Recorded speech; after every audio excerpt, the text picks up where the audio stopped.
What if an entire age slipped quietly between the lines of history, leaving only faint fingerprints in clay tablets and broken stars of memory? There is a strange silence beneath the stories we think we know, a pause where something once breathed, learned, and vanished. Tonight we will not rush to name it. We will sit with the absence, with the soft unease it leaves behind. This is not a lesson, but a slow walk through forgotten echoes. If this feels like the kind of journey you want to drift into, you are welcome here. Before you grow too comfortable, take a moment to like this video and subscribe, only if you truly feel drawn to what I'm doing. And if you wish, share where you are listening from and the hour of your night.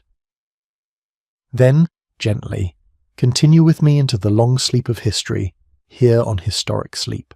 There is an unease that follows the earliest written records, a subtle imbalance that can be felt rather than measured. The Sumerian tablets speak with confidence, naming kings, floods, cities, and gods, yet behind their certainty lingers a quiet implication. Something existed before the counting began. The first lines of civilization arrive already mature, already structured, as if memory itself had been edited, trimmed down to what could still be held. Writing does not appear as a fragile experiment, but as a finished instrument, precise and symbolic, carrying echoes of a knowledge that did not originate in its own moment. Archaeologists have long noted this discomfort. The sudden emergence of agriculture, urban planning, astronomy and law in Mesopotamia does not follow the slow curve one might expect. Instead, it rises abruptly, like a shoreline after a retreating sea. The Sumerians themselves never claimed to be the first. Their king lists begin with reigns lasting tens of thousands of years, rulers described as having descended from the heavens, governing before a great flood erased their age. Modern scholarship often categorizes these as myth, yet myth here behaves less like fiction and more like compressed memory, shaped to survive catastrophe. Clay tablets recovered from Uruk and Nippur describe a time when kingship was lowered from the sky, when divine order was already ancient.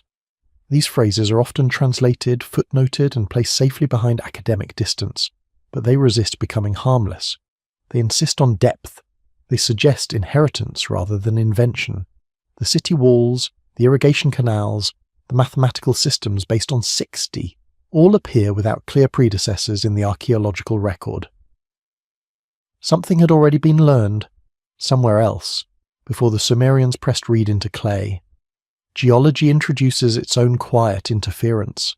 The end of the last ice age brought rapid sea level rise, swallowing coastlines and fertile plains that once supported human settlement. The Persian Gulf, now a body of water, was once a wide river valley, lush and habitable. Some researchers have proposed that this drowned landscape could have hosted pre-Sumerian communities, erased not by conquest, but by water. If so, the first cities we know may be refugees of a loss too complete to remember clearly, carrying fragments of an older order into a reshaped world. The Sumerian flood story, preserved long before it echoed through later religious texts, does not read like a metaphor when examined closely. Its details align with known post-glacial flooding events in the region. Layers of silt found at several Mesopotamian sites point to massive inundations. The story does not feel invented, it feels remembered imperfectly, retold until its edges blurred into divinity. In that blurring, something essential may have been preserved, the sense that history did not begin here, only resumed. Language itself offers another subtle clue. Sumerian is a linguistic isolate, unrelated to surrounding tongues. It arrives fully formed, complex, capable of poetry, administration, and abstraction. There is no visible trail of gradual evolution leading to it. This absence is often explained away, but the silence remains. A language does not emerge in isolation without time, without community, without previous speakers shaping its structure across generations. Its sudden appearance feels less like a birth and more like a resurfacing. Astronomy deepens the strangeness. The Sumerians tracked celestial movements with surprising accuracy, identifying planetary cycles and encoding them into mythic narratives. Their gods were not vague spirits, but personifications of specific celestial bodies, their relationships mirroring orbital patterns. Such knowledge implies long-term observation, careful record-keeping, and an inherited framework for understanding the sky. It is difficult to reconcile this with the idea of a civilization just awakening to its own awareness. Even their mathematics suggests continuity rather than novelty. The base 60 system they used is still embedded in modern timekeeping and geometry. It is elegant, efficient, and oddly advanced. It does not resemble a first attempt. It resembles refinement. Refinement suggests repetition, correction, and memory extending backward beyond what survives. Through all of this runs a recurring theme: loss without explanation. Not destruction by enemies, not collapse through decadence, but erasure through transformation. Water rises, climate shifts, landscapes disappear, survivors move inland, carrying stories that no longer fit the world around them. Over generations, those stories harden into myth, their original context dissolving. What remains is ritual, symbol, and an unspoken awareness that something fundamental has been left behind. Later civilizations would inherit these fragments and reshape them again. Akkadians, Babylonians, Assyrians, each translated Sumerian knowledge into new frameworks, sometimes misunderstanding, sometimes deliberately altering. With each retelling, the past grew flatter, safer, easier to manage. What could not be integrated was labelled symbolic. What could not be controlled was attributed to gods. In this way, forgetting became organised. There is no need to claim lost super-civilizations or impossible technologies to feel the weight of this absence. The mystery lies not in exaggeration, but in restraint. The evidence does not shout. It whispers. It suggests continuity broken by forces larger than culture, larger than memory itself. It invites contemplation rather than conclusion. The Sumerians stand at the threshold of recorded time, looking backward with reverence and unease. Their texts do not celebrate being first. They mourn what came before, and in that mourning there is an implication that history, as it is usually told, may be less a beginning and more a recovery attempt, already shaped by loss. As the clay tablets dry in museum drawers and the drowned valleys remain silent beneath the sea, the question is not whether something was forgotten, but how forgetting became so complete. What survives is not the answer, but the outline of a shadow, stretching backward into darkness, asking only to be noticed before it fades again. The silence left behind by the first cities does not remain empty for long. It gathers weight, settling into the spaces between symbols, into the pauses where explanation should exist. The Sumerian records, once examined beyond their surface order, reveal a persistent tension between what is said and what is carefully avoided. The tablets are meticulous in their accounting of grain, labour, rituals and omens, yet when it comes to origins they turn strangely indirect, as though describing something too vast to be contained without distortion. The king lists, copied and preserved over centuries, are among the most unsettling examples of this restraint. They do not read like legends meant to inspire belief, nor like propaganda meant to assert power. Instead, they resemble archives inherited without commentary. Reigns stretch for thousands of years, then abruptly contract to human scales after the flood.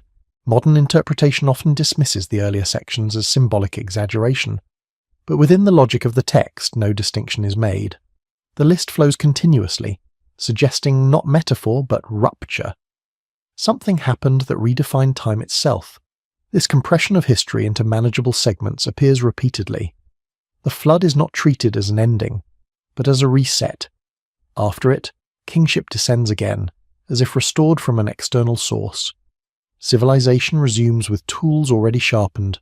Writing, law, and ritual do not evolve gradually. They reappear. The impression is not one of invention, but of retrieval. Knowledge survives catastrophe not intact, but encoded, reshaped into forms that can endure instability. Symbolism becomes the vessel for this survival. Sumerian myths are dense with layered meaning, their gods acting less like supernatural beings and more like principles governing reality. Enki, associated with water, wisdom, and creation, appears repeatedly as a preserver of balance during times of disruption. His role in flood narratives is not heroic, but custodial. He safeguards continuity, whispering instructions rather than issuing commands. This subtlety hints at a worldview shaped by loss, where preservation depends on concealment rather than dominance. The temples themselves reflect this mindset. Ziggurats rise in stepped layers, echoing mountains in a land without them. They function not only as religious centres but as symbolic anchors, bridging sky and earth. Their geometry suggests alignment, orientation, and intention beyond ritual alone. Some scholars have noted astronomical correlations in their layout, subtle enough to be overlooked, yet consistent enough to imply inherited design principles. These structures feel less like experiments and more like reconstructions, attempts to remember something once more precise. Artifacts found within these sites reinforce the sense of continuity interrupted. Cylinder seals depict complex scenes of cosmic order, hybrid beings, and ritual procession. The imagery is standardized early, showing little trial and error. Artistic conventions appear suddenly, mature and coherent. Such consistency implies a shared symbolic language already internalized, passed down from a time before the physical evidence begins. Environmental data adds another layer of quiet disruption. Core samples taken from Mesopotamian soil reveal cycles of drought and flooding that would have destabilized long-term settlement. These fluctuations align with periods of apparent cultural shift. Rather than collapse, the response appears to have been adaptation through memory. Systems of irrigation, crop rotation, and water management show sophistication that suggests familiarity with extremes. This is not the behavior of a society encountering chaos for the first time. Across cultures, similar patterns emerge. Flood narratives appear in distant regions, each with localized detail but shared structure. They do not read as copied stories, but as parallel recollections shaped by geography. The consistency lies not in characters, but in sequence.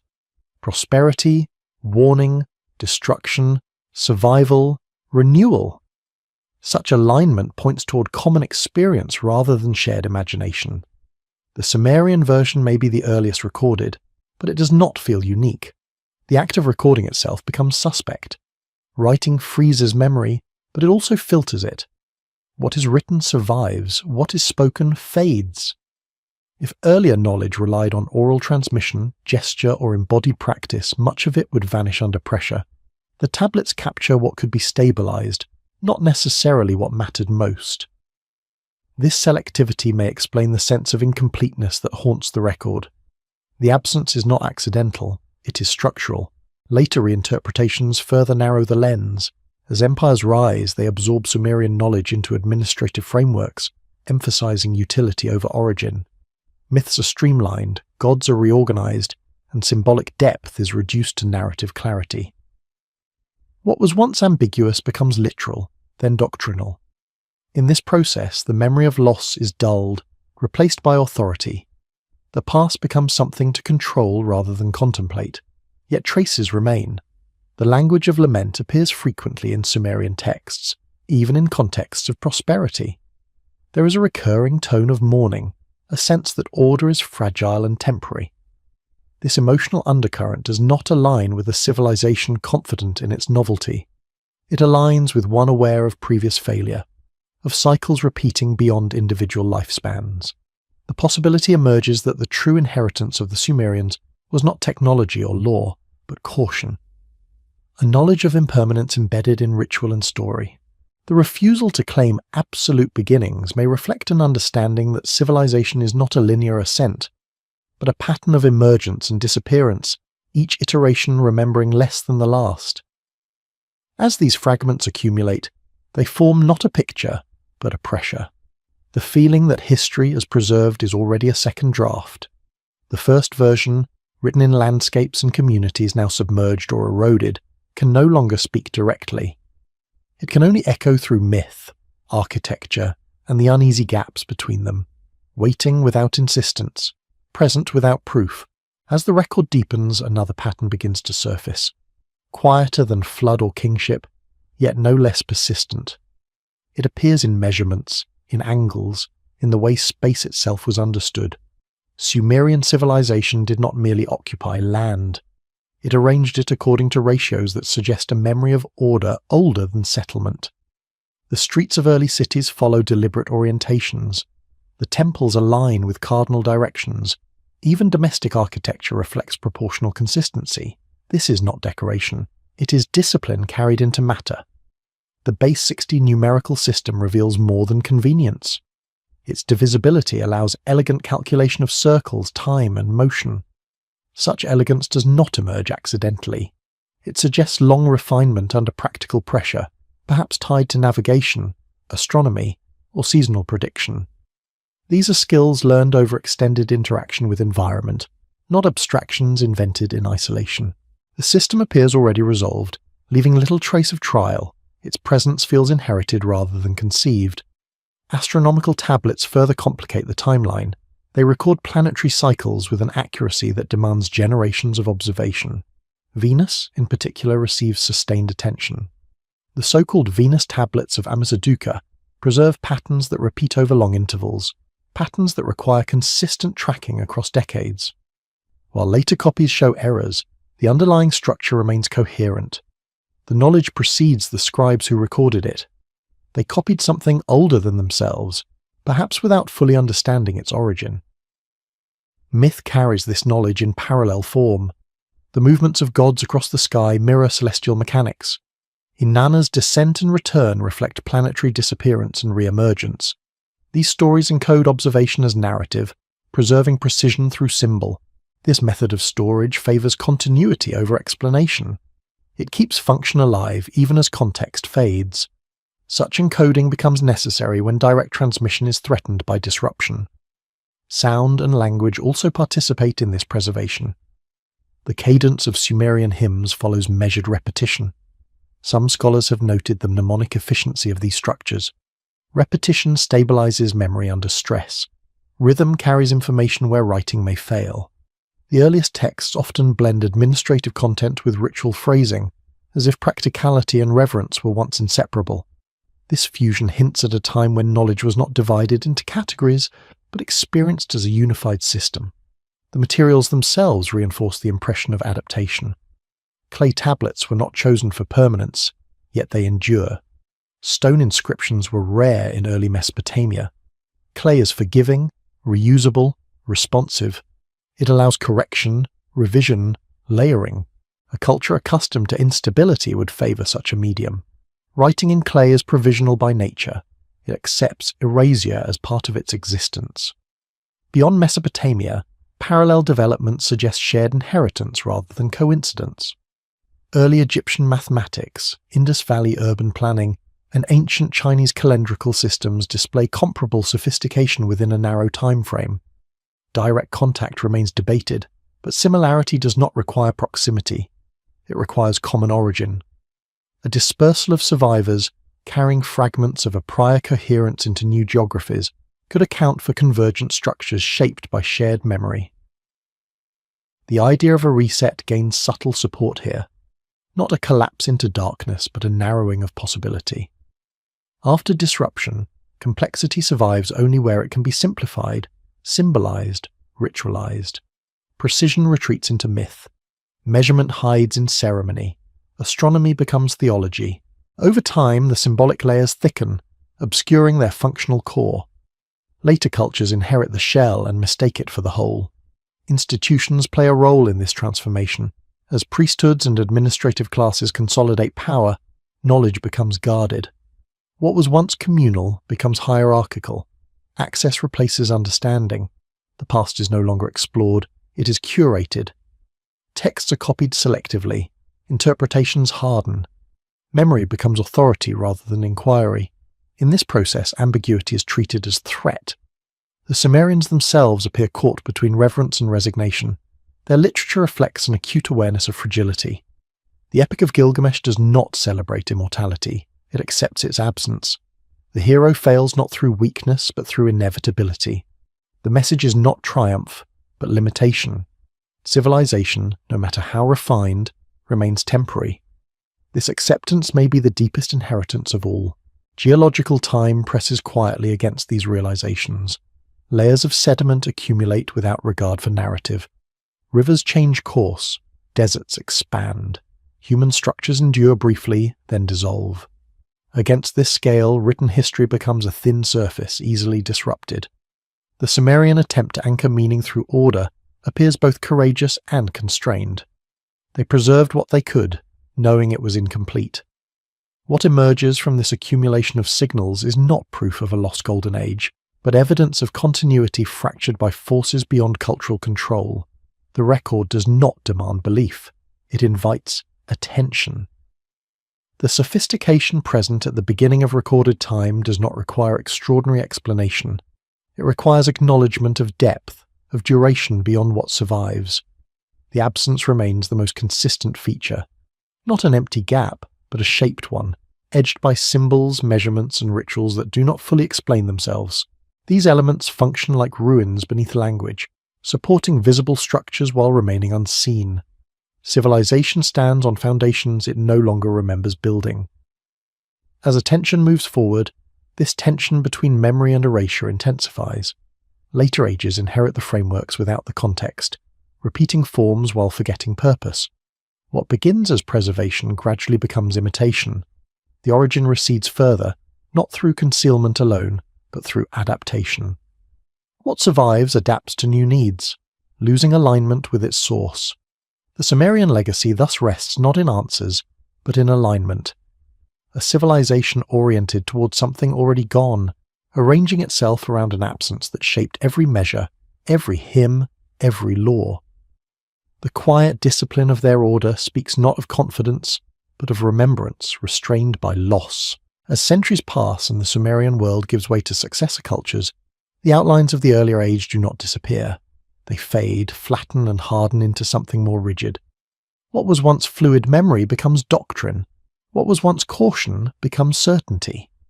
This transformation does not happen through a single decision, but through repetition, translation, and institutional need. Each retelling narrows the range of interpretation, slowly sealing off the spaces where ambiguity once lived. The Akkadian conquest did not erase Sumerian knowledge, it absorbed it. Scribes continued to learn Sumerian as a scholarly language long after it ceased to be spoken. This preservation, often praised as cultural respect, carried its own cost. When a language becomes ceremonial, it loses elasticity. Meanings freeze. Words that once shifted with context become fixed. In this freezing, layers of understanding are lost, even as texts survive. Translation introduces another quiet distortion. Akkadian scribes rendered Sumerian concepts into their own grammatical and theological frameworks. Subtle shifts accumulated. Symbols became narratives. Processes became personalities. The gods grew more human, their actions more moralized. What may have once represented natural cycles or abstract principles now appeared as interpersonal drama. The cosmic was reduced to the relational. Law codes offer a similar example. Early Sumerian legal fragments suggest flexibility, negotiation, and situational judgment. Later codifications, such as those associated with Hammurabi, present law as immutable and divinely sanctioned. The law no longer adapts, it commands. This shift reflects a broader change in how knowledge is treated. What was once responsive becomes prescriptive. Authority replaces memory. Architecture mirrors this transformation. Ziggurats become larger, more imposing, less integrated with their surroundings. Their symbolic function remains, but their original relational role shifts toward display of power. Temples are no longer quiet anchors of alignment, but monuments of control. Space is organized to impress rather than to attune. The sacred becomes centralized, regulated, and guarded. Writing itself undergoes standardization. Cuneiform signs are formalized, lists of correct usage compiled. Creativity narrows. This efficiency serves administration and empire, but it also limits expression. When expression narrows, so does the range of remembered experience. What cannot be recorded easily ceases to be valued.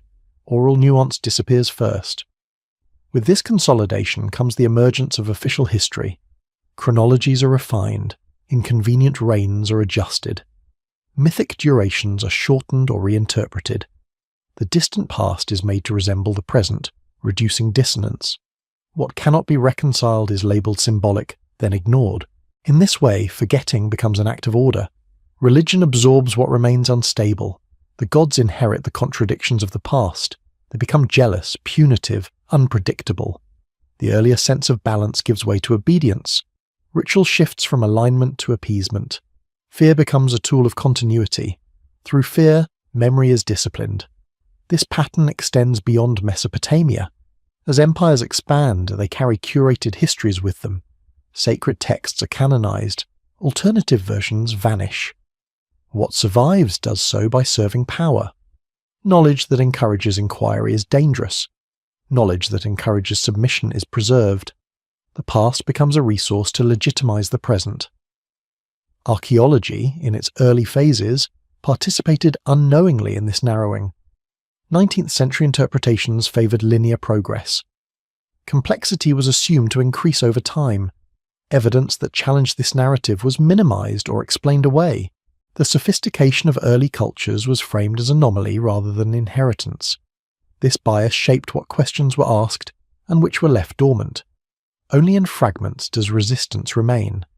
Untranslated tablets, incomplete myths, architectural anomalies that defy practical explanation. These pieces do not fit neatly into official timelines. They remain marginal, studied by specialists, rarely integrated into public understanding. Their ambiguity protects them from assimilation. The sense of an earlier age persists as discomfort rather than theory. It surfaces in the unease felt when origins appear too complete, too refined. It is the quiet recognition that beginnings should be awkward, yet these are not. The discomfort is often dismissed, but it returns persistent and unresolved. The role of catastrophe cannot be overlooked. Natural events reshape memory more effectively than censorship. Floods erase libraries.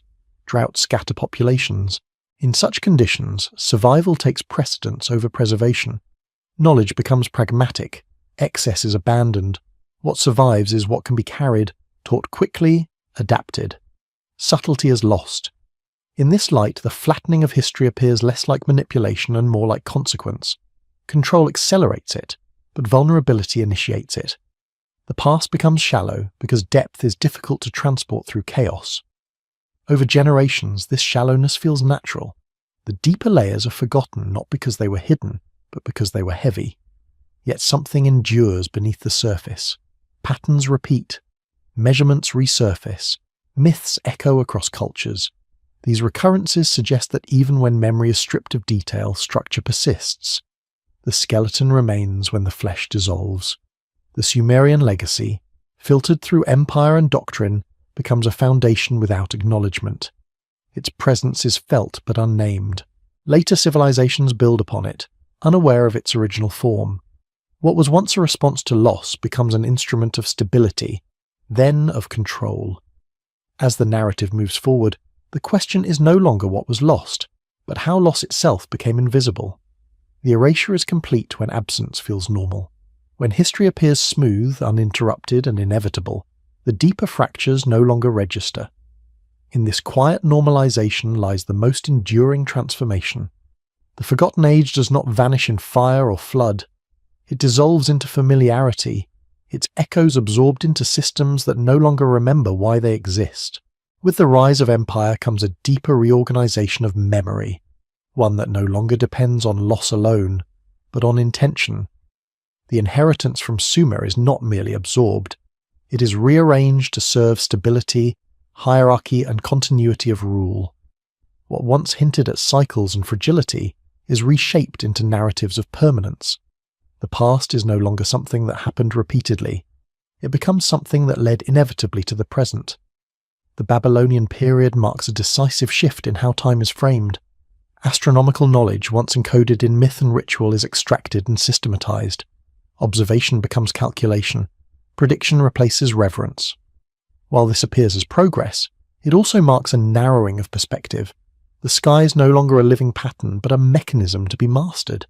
In this transition, the older sense of alignment gives way to control. Texts are edited with care. The Epic of Gilgamesh, inherited from Sumerian fragments, is reshaped into a more coherent moral narrative. The flood story remains, but its tone shifts. The catastrophe becomes punishment rather than transformation. Survival is framed as obedience rather than adaptability. This reframing alters the lesson carried forward. What was once a memory of environmental force becomes a justification for authority. Temples evolve into institutions. Priesthoods formalize their roles as intermediaries. Access to knowledge becomes restricted. the language of the sacred grows increasingly technical, separating the initiated from the rest. This separation stabilizes power, but it also distances society from the experiential roots of its beliefs. Ritual persists, but understanding thins. Calendars become tools of governance. Time is segmented, named, regulated. Festivals anchor agricultural cycles, but they also reinforce social order. The rhythm of life aligns with decree rather than observation. This alignment creates predictability, but it suppresses deviation. The earlier sensitivity to change is replaced by expectation of consistency. As empires expand, they carry these frameworks across regions. Local traditions are overlaid with imperial cosmology. Diversity narrows. What does not conform is marginalized. In this process, remnants of older knowledge are often preserved only as curiosities or superstitions. Their original function is forgotten, yet their presence hints at something unresolved. The role of writing intensifies. Archives grow, lists multiply, bureaucracy thrives. The written word gains authority over lived experience. What is not recorded is dismissed. Memory becomes externalized, entrusted to institutions rather than individuals. This shift changes how societies relate to the past. It becomes fixed, unchallengeable. The concept of divine mandate strengthens. Kings rule by heavenly approval. History is presented as validation of current order. Dissent becomes heresy. Alternative memories threaten legitimacy and must be contained. In such an environment, the past is curated with care. Only what supports continuity is allowed prominence. Yet the deeper structures remain embedded beneath this surface order. Mathematical ratios, architectural alignments, symbolic motifs continue to appear, even when their origins are no longer understood. Builders replicate forms because they work, not because they remember why. Function survives without explanation. Beyond Mesopotamia, echoes of similar processes unfold. In Egypt, Indus, and later in the Mediterranean, early sophistication is followed by periods of consolidation and standardization. The pattern suggests not isolated development, but shared response to instability. Societies stabilize by simplifying memory. Philosophy eventually emerges as a response to this compression. In later cultures, thinkers attempt to recover underlying principles stripped of myth. They sense that something essential has been lost.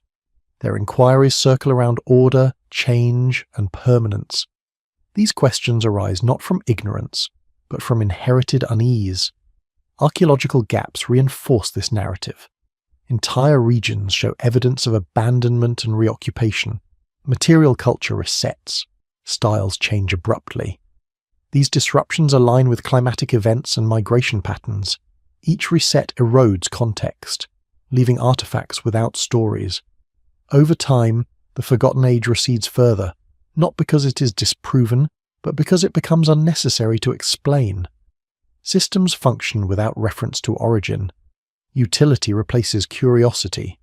The past becomes background.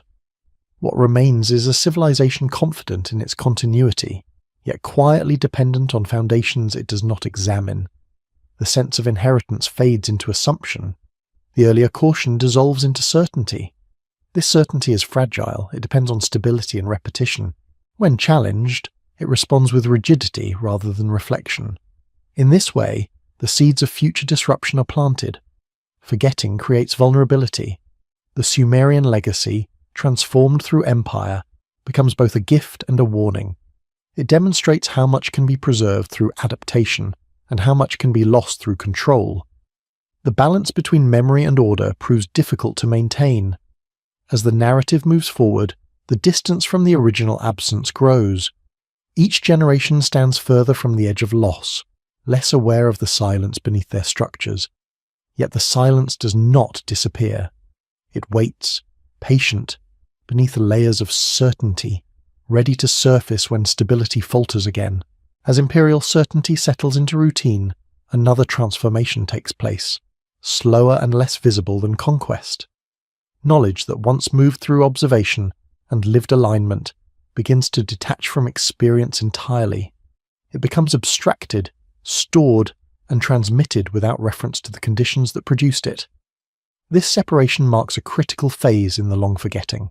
The earlier age does not vanish, it becomes inaccessible. Astronomy offers a clear illustration of this shift. Babylonian scholars refine predictive systems inherited from earlier traditions. Tables replace sky-watching, calculation replaces presence. The heavens are no longer encountered directly but reconstructed through numbers. Accuracy increases, yet intimacy fades. The sky becomes an object rather than a relationship. Knowledge grows sharper and narrower at the same time. This abstraction spreads into other domains. Medicine becomes codified. Ritual healing transforms into prescribed treatment. Diagnosis follows categories rather than observation of the whole person. These methods are effective within limits, but they sever the link between environment, body, and meaning.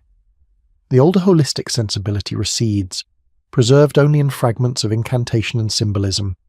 Education formalizes accordingly. Scribal schools emphasize replication over insight.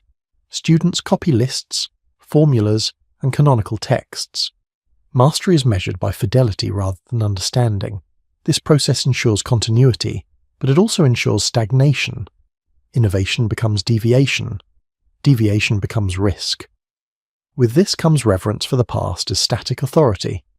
Earlier texts are no longer engaged as living memory but venerated as final word. Interpretation narrows. Commentary replaces exploration. The act of remembering becomes performative rather than experiential. Knowledge survives as artifact. Political structures reinforce this orientation. Stability depends on predictability. Predictability depends on fixed narratives. The past is shaped to provide legitimacy.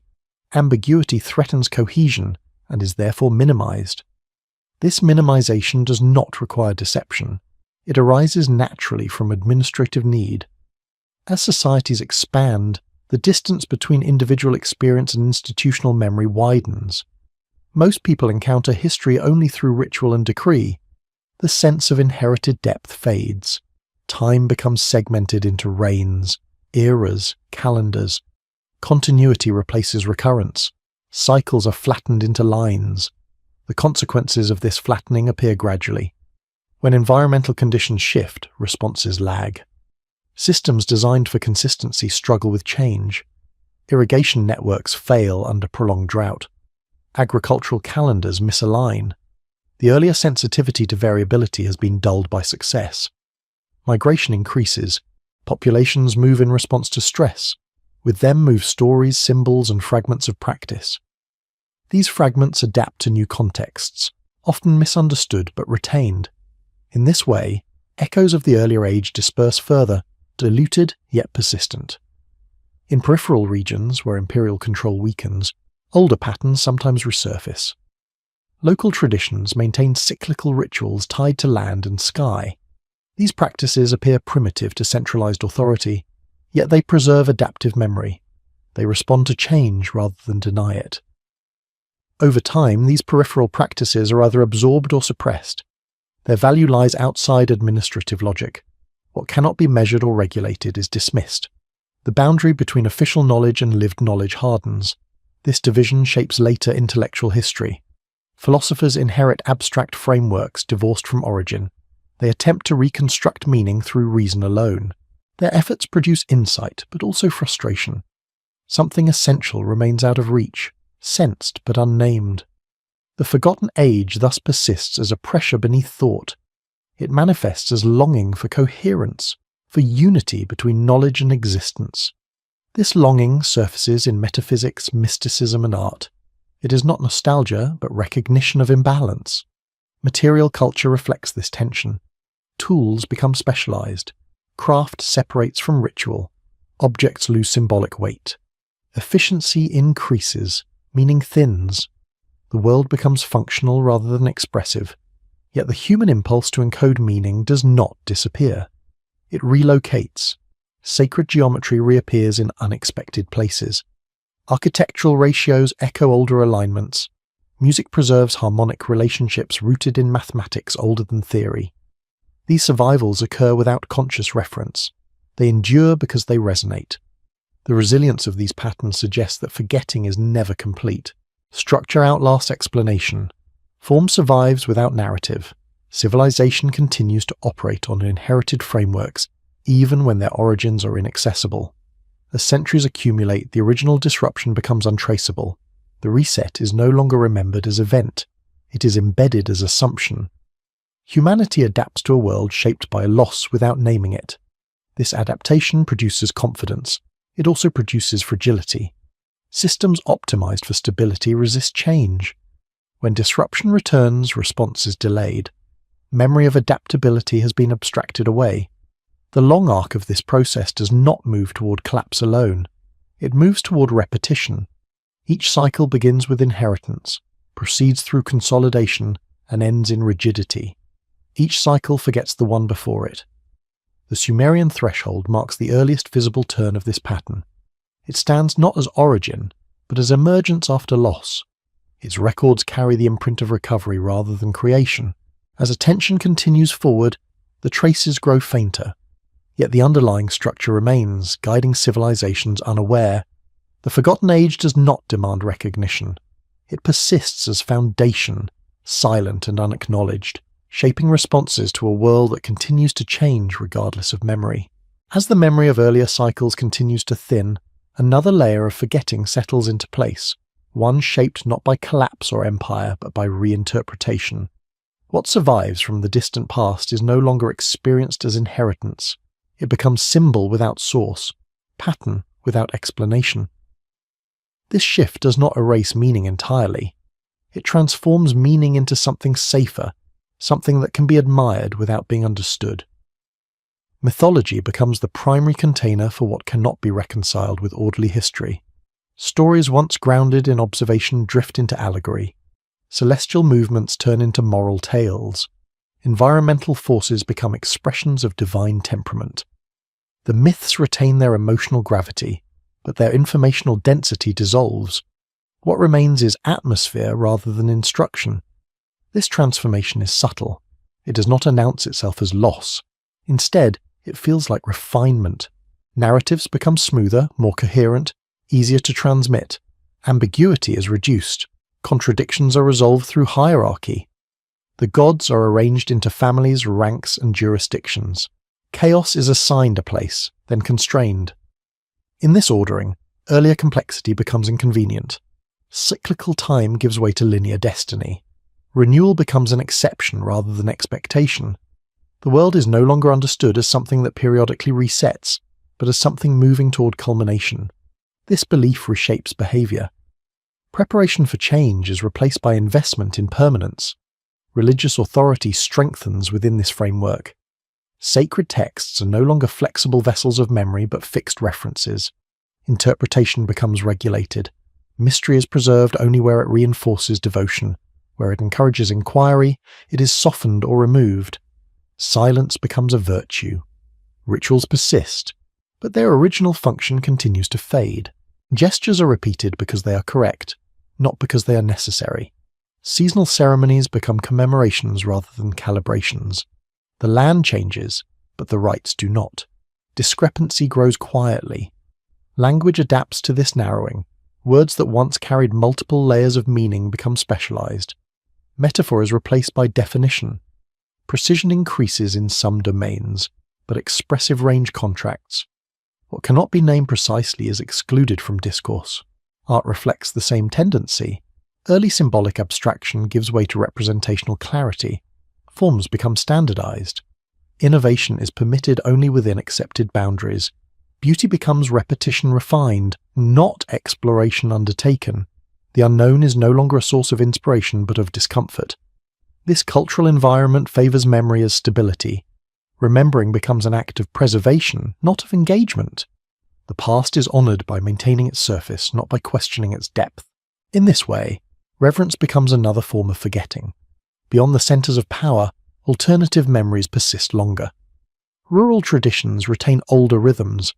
Folk practices encode seasonal awareness and environmental responsiveness. These practices are often dismissed as superstition, yet they preserve adaptability. Their marginalization accelerates the overall loss. As trade networks expand, fragments of older knowledge travel far from their origin. Symbols appear in new contexts, detached from meaning yet still compelling. Sacred motifs recur across regions. stripped of explanation but retained for their resonance. The pattern suggests transmission without comprehension. Over generations, this transmission becomes aesthetic rather than functional. Sacred geometry survives in decoration. Astronomical alignment survives in orientation. Mathematical harmony survives in music. These survivals are valued for beauty, not necessity. The reason they once mattered is no longer recalled. Philosophical systems attempt to compensate for this erosion. Thinkers seek universal principles beneath cultural variation. They abstract further, searching for order beyond myth. Their work advances understanding, yet it also continues the separation from lived context. Knowledge becomes increasingly internal, conceptual, removed from environment. The sense of a forgotten depth persists as unease. It manifests as the feeling that explanations are complete yet unsatisfying. Systems function, but they do not resonate. The world appears ordered, but not aligned. This dissonance is rarely articulated. It is felt instead as restlessness. Material progress masks this restlessness. Infrastructure improves, cities grow, trade flourishes, stability reinforces confidence. The absence beneath these achievements remains unexamined. Comfort becomes distraction. Yet instability always returns. Climate shifts, resources strain, political structures fracture. When this happens, societies respond with the tools they remember. If memory has been narrowed, response is rigid. Adaptation lags. The earlier sensitivity to change, once embedded in ritual and myth, has been dulled. The Forgotten Age, in this sense, is not a single period but a capacity, a way of relating to time, environment, and knowledge that emphasizes responsiveness over control. Its disappearance is not total, but its influence weakens as societies prioritize permanence. What survives of that capacity does so indirectly. In moments of crisis, people rediscover practices that emphasize listening, observation, and adjustment. These rediscoveries feel novel, yet they echo something older. They arise without historical reference, guided by necessity. The long arc of forgetting thus contains moments of return, but these returns are partial. Without memory of origin, they lack continuity. Each generation relearns fragments without recognizing them as inheritance. The cycle resets again, but with less depth. The Sumerian threshold remains the earliest visible marker of this process. Their records capture a moment when memory still acknowledged loss. Later cultures inherit the forms without the awareness. Over time, the forms harden, and awareness fades. The Forgotten Age does not disappear because it is disproven. It disappears because it is no longer required to maintain order. Its lessons are uncomfortable. They emphasize impermanence in systems built on certainty. As the narrative moves forward, the traces grow quieter. Yet the structures shaped by that distant past continue to govern how civilizations build, measure, and believe. The silence beneath them is not empty. It is simply unattended, waiting beneath layers of meaning that no longer remember why they exist. As the ancient frameworks continue their quiet migration through time, they enter a new phase of concealment, one shaped not by myth or ritual, but by interpretation itself. The Forgotten Age no longer hides beneath catastrophe or empire, it hides beneath explanation.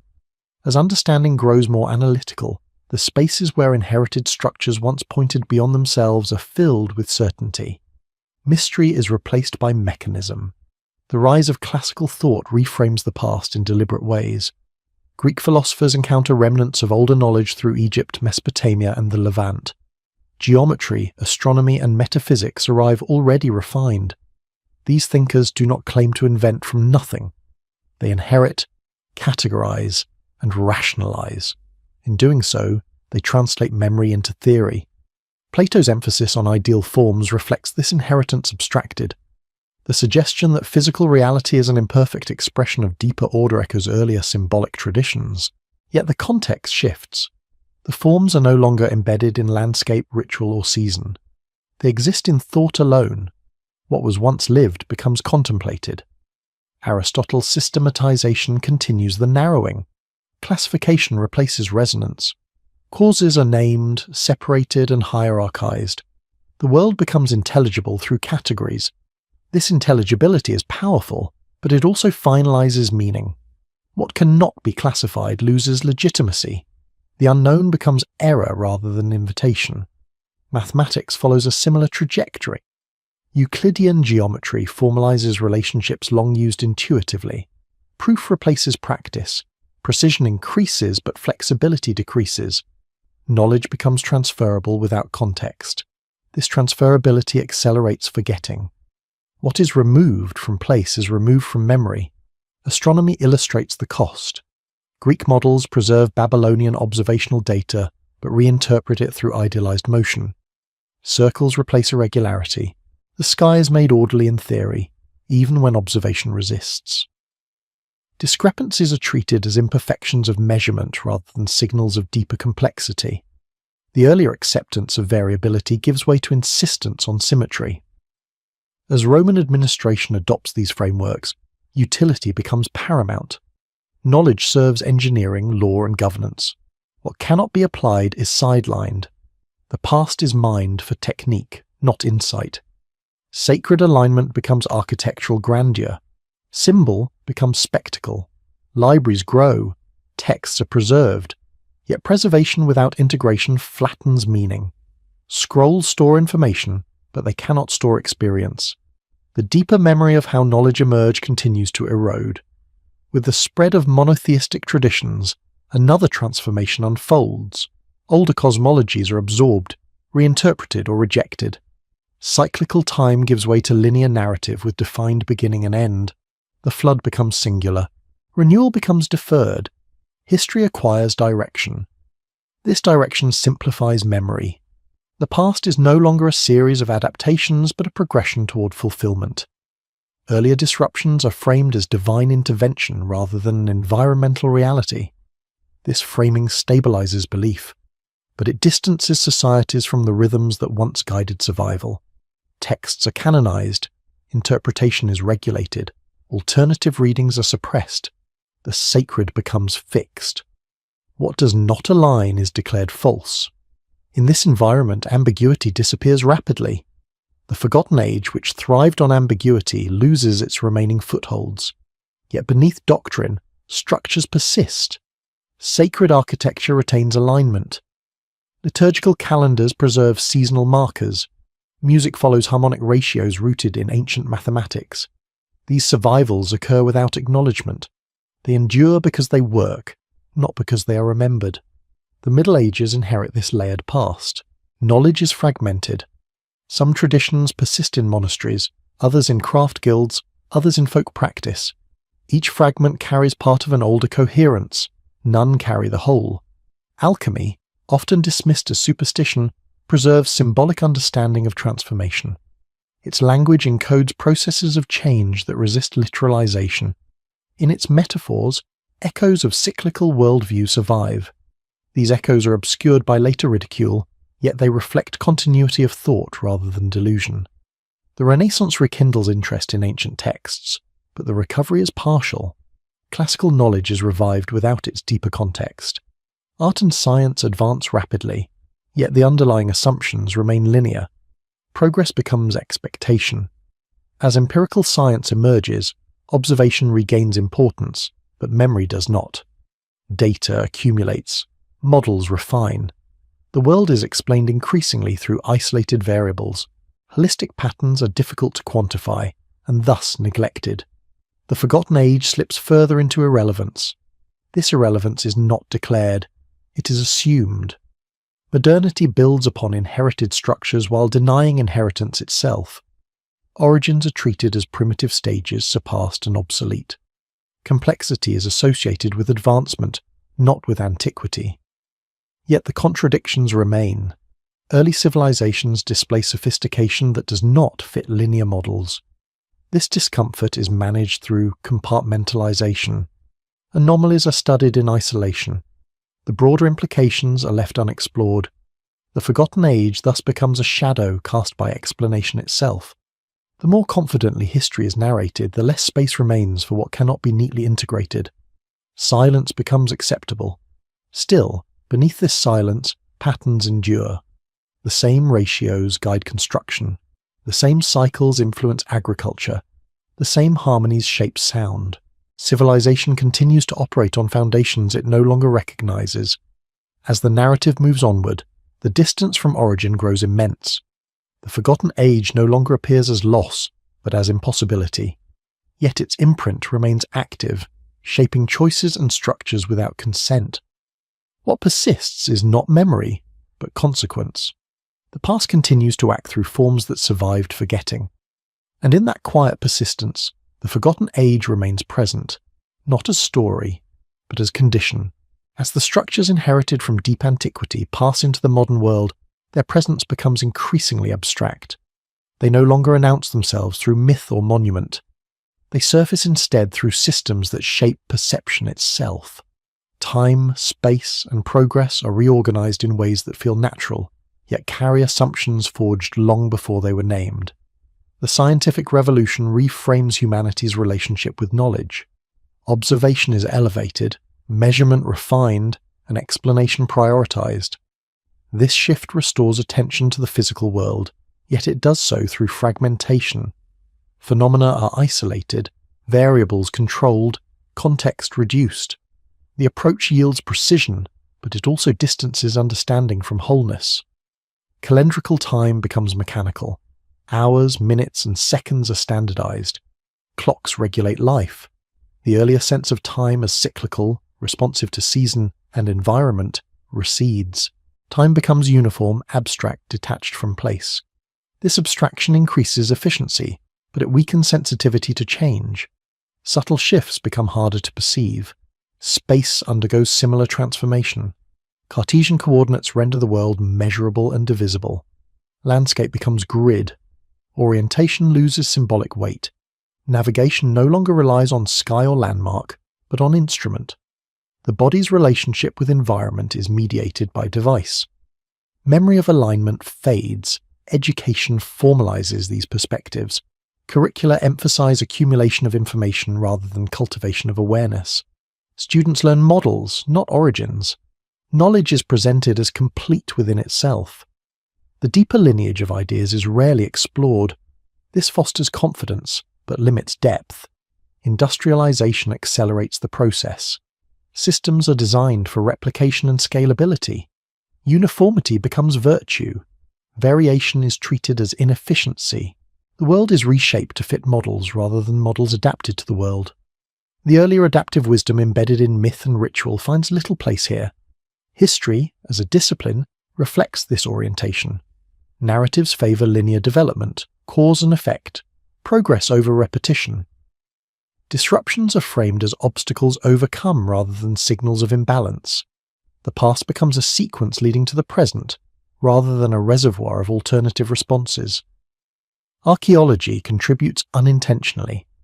Discoveries are categorized, dated, and placed within established frameworks. When findings challenge those frameworks, they are treated cautiously. Anomalies are isolated. The possibility of deep continuity is rarely pursued beyond technical discussion. The forgotten age thus becomes increasingly remote, not because evidence vanishes, but because interpretive frameworks cannot accommodate it. The idea of advanced antiquity conflicts with assumptions of progress. This conflict is resolved by minimizing complexity in early cultures. Psychology introduces another layer. Human cognition is studied as mechanism. Consciousness is examined through function. Meaning is reduced to process. This yields insight, yet it also abstracts experience. The sense of inherited depth, of participation in long cycles, is diminished. Modern religion adapts accordingly. Faith becomes personal rather than communal. Ritual becomes symbolic rather than functional. Sacred time detaches from environmental rhythm. The earlier integration of belief and survival no longer applies. Spirituality becomes interior. Despite these shifts, traces of the forgotten age persist in unexpected ways. Systems theory, ecology, and complexity science rediscover patterns of interdependence long encoded in ancient symbolism. These fields emphasize feedback, cycles, and nonlinearity. Their insights feel novel, yet they echo older understandings. Environmental crises reveal the cost of forgetting. Climate change exposes the limits of linear thinking. Systems optimized for stability struggle with variability.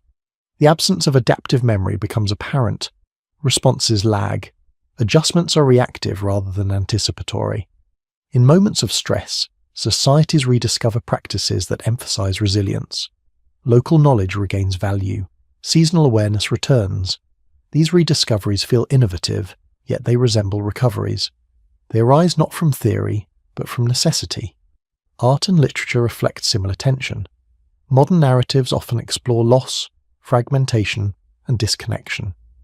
There is a persistent sense that something essential has been severed. This sense is rarely linked to history. It is experienced as personal or existential. Technology amplifies this disconnection. Virtual environments abstract interaction further. Experience becomes mediated. Memory externalizes into storage. The past becomes searchable rather than felt. Depth is replaced by access. Yet even within technology, inherited structures operate. Binary logic traces back to ancient numerical abstraction. Algorithms follow patterns of classification long established. The tools feel new, but their foundations are old. The forgotten age thus survives as infrastructure. It shapes how systems are built, how problems are framed, how solutions are sought. Its presence is not recognized as memory, but as default. This default resists scrutiny. Questioning it feels unnecessary. Efficiency discourages reflection. Speed replaces contemplation. The quiet unease remains beneath productivity, rarely acknowledged.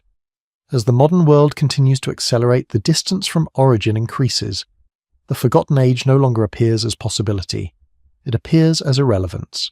Yet the challenges faced are increasingly systemic, demanding responses that linear frameworks struggle to provide.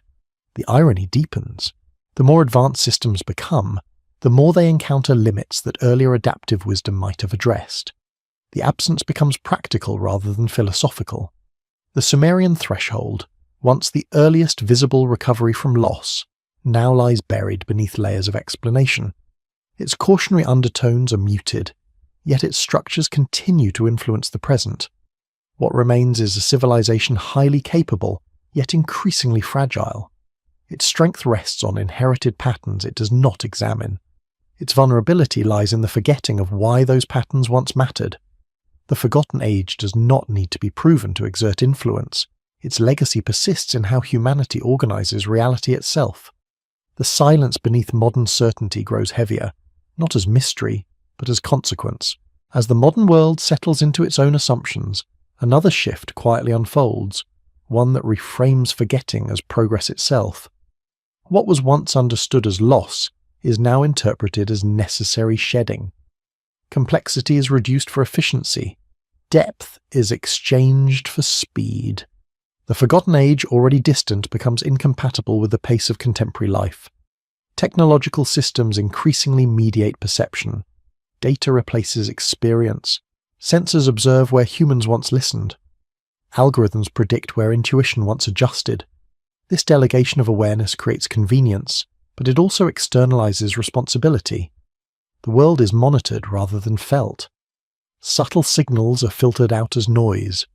Urban environments exemplify this transformation. Cities detach inhabitants from natural cycles. Artificial light dissolves night. Climate control erases season. Architecture prioritizes function over orientation. The body adapts to constructed rhythm, losing sensitivity to environmental fluctuation. Memory of alignment fades into abstraction. Economic frameworks reinforce linear thinking. Growth becomes metric. Decline becomes failure.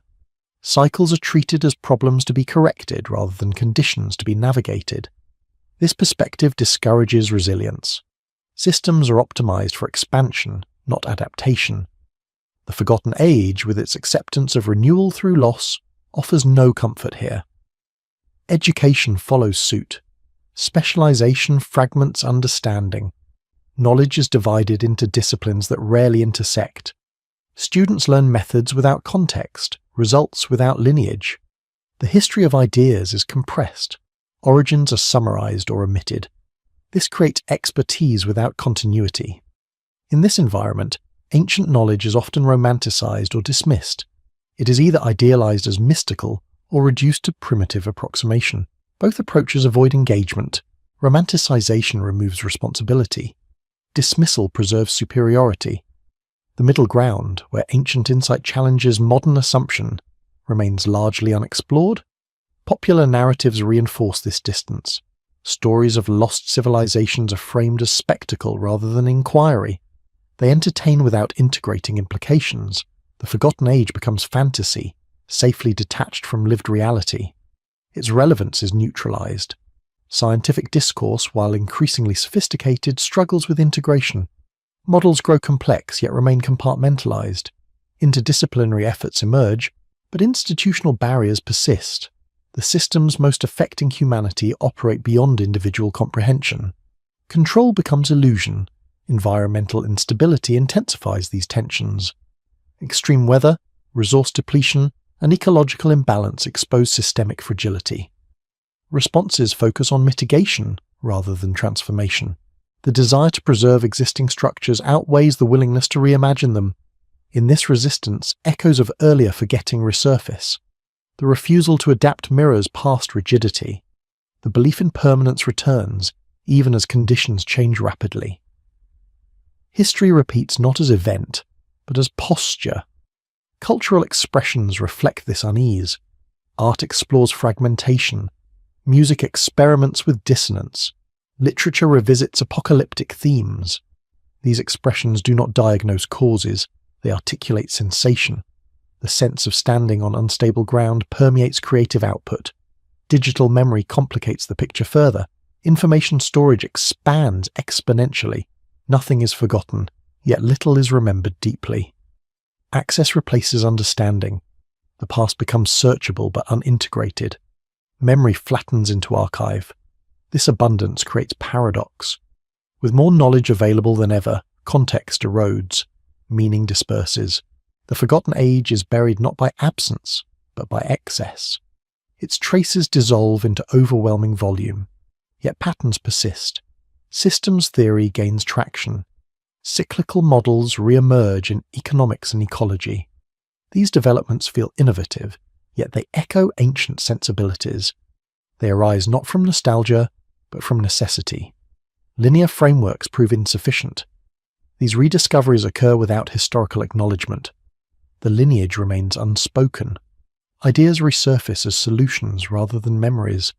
The forgotten age influences the present indirectly, shaping responses without recognition. Resistance to this influence remains strong. Acknowledging inherited wisdom challenges narratives of advancement.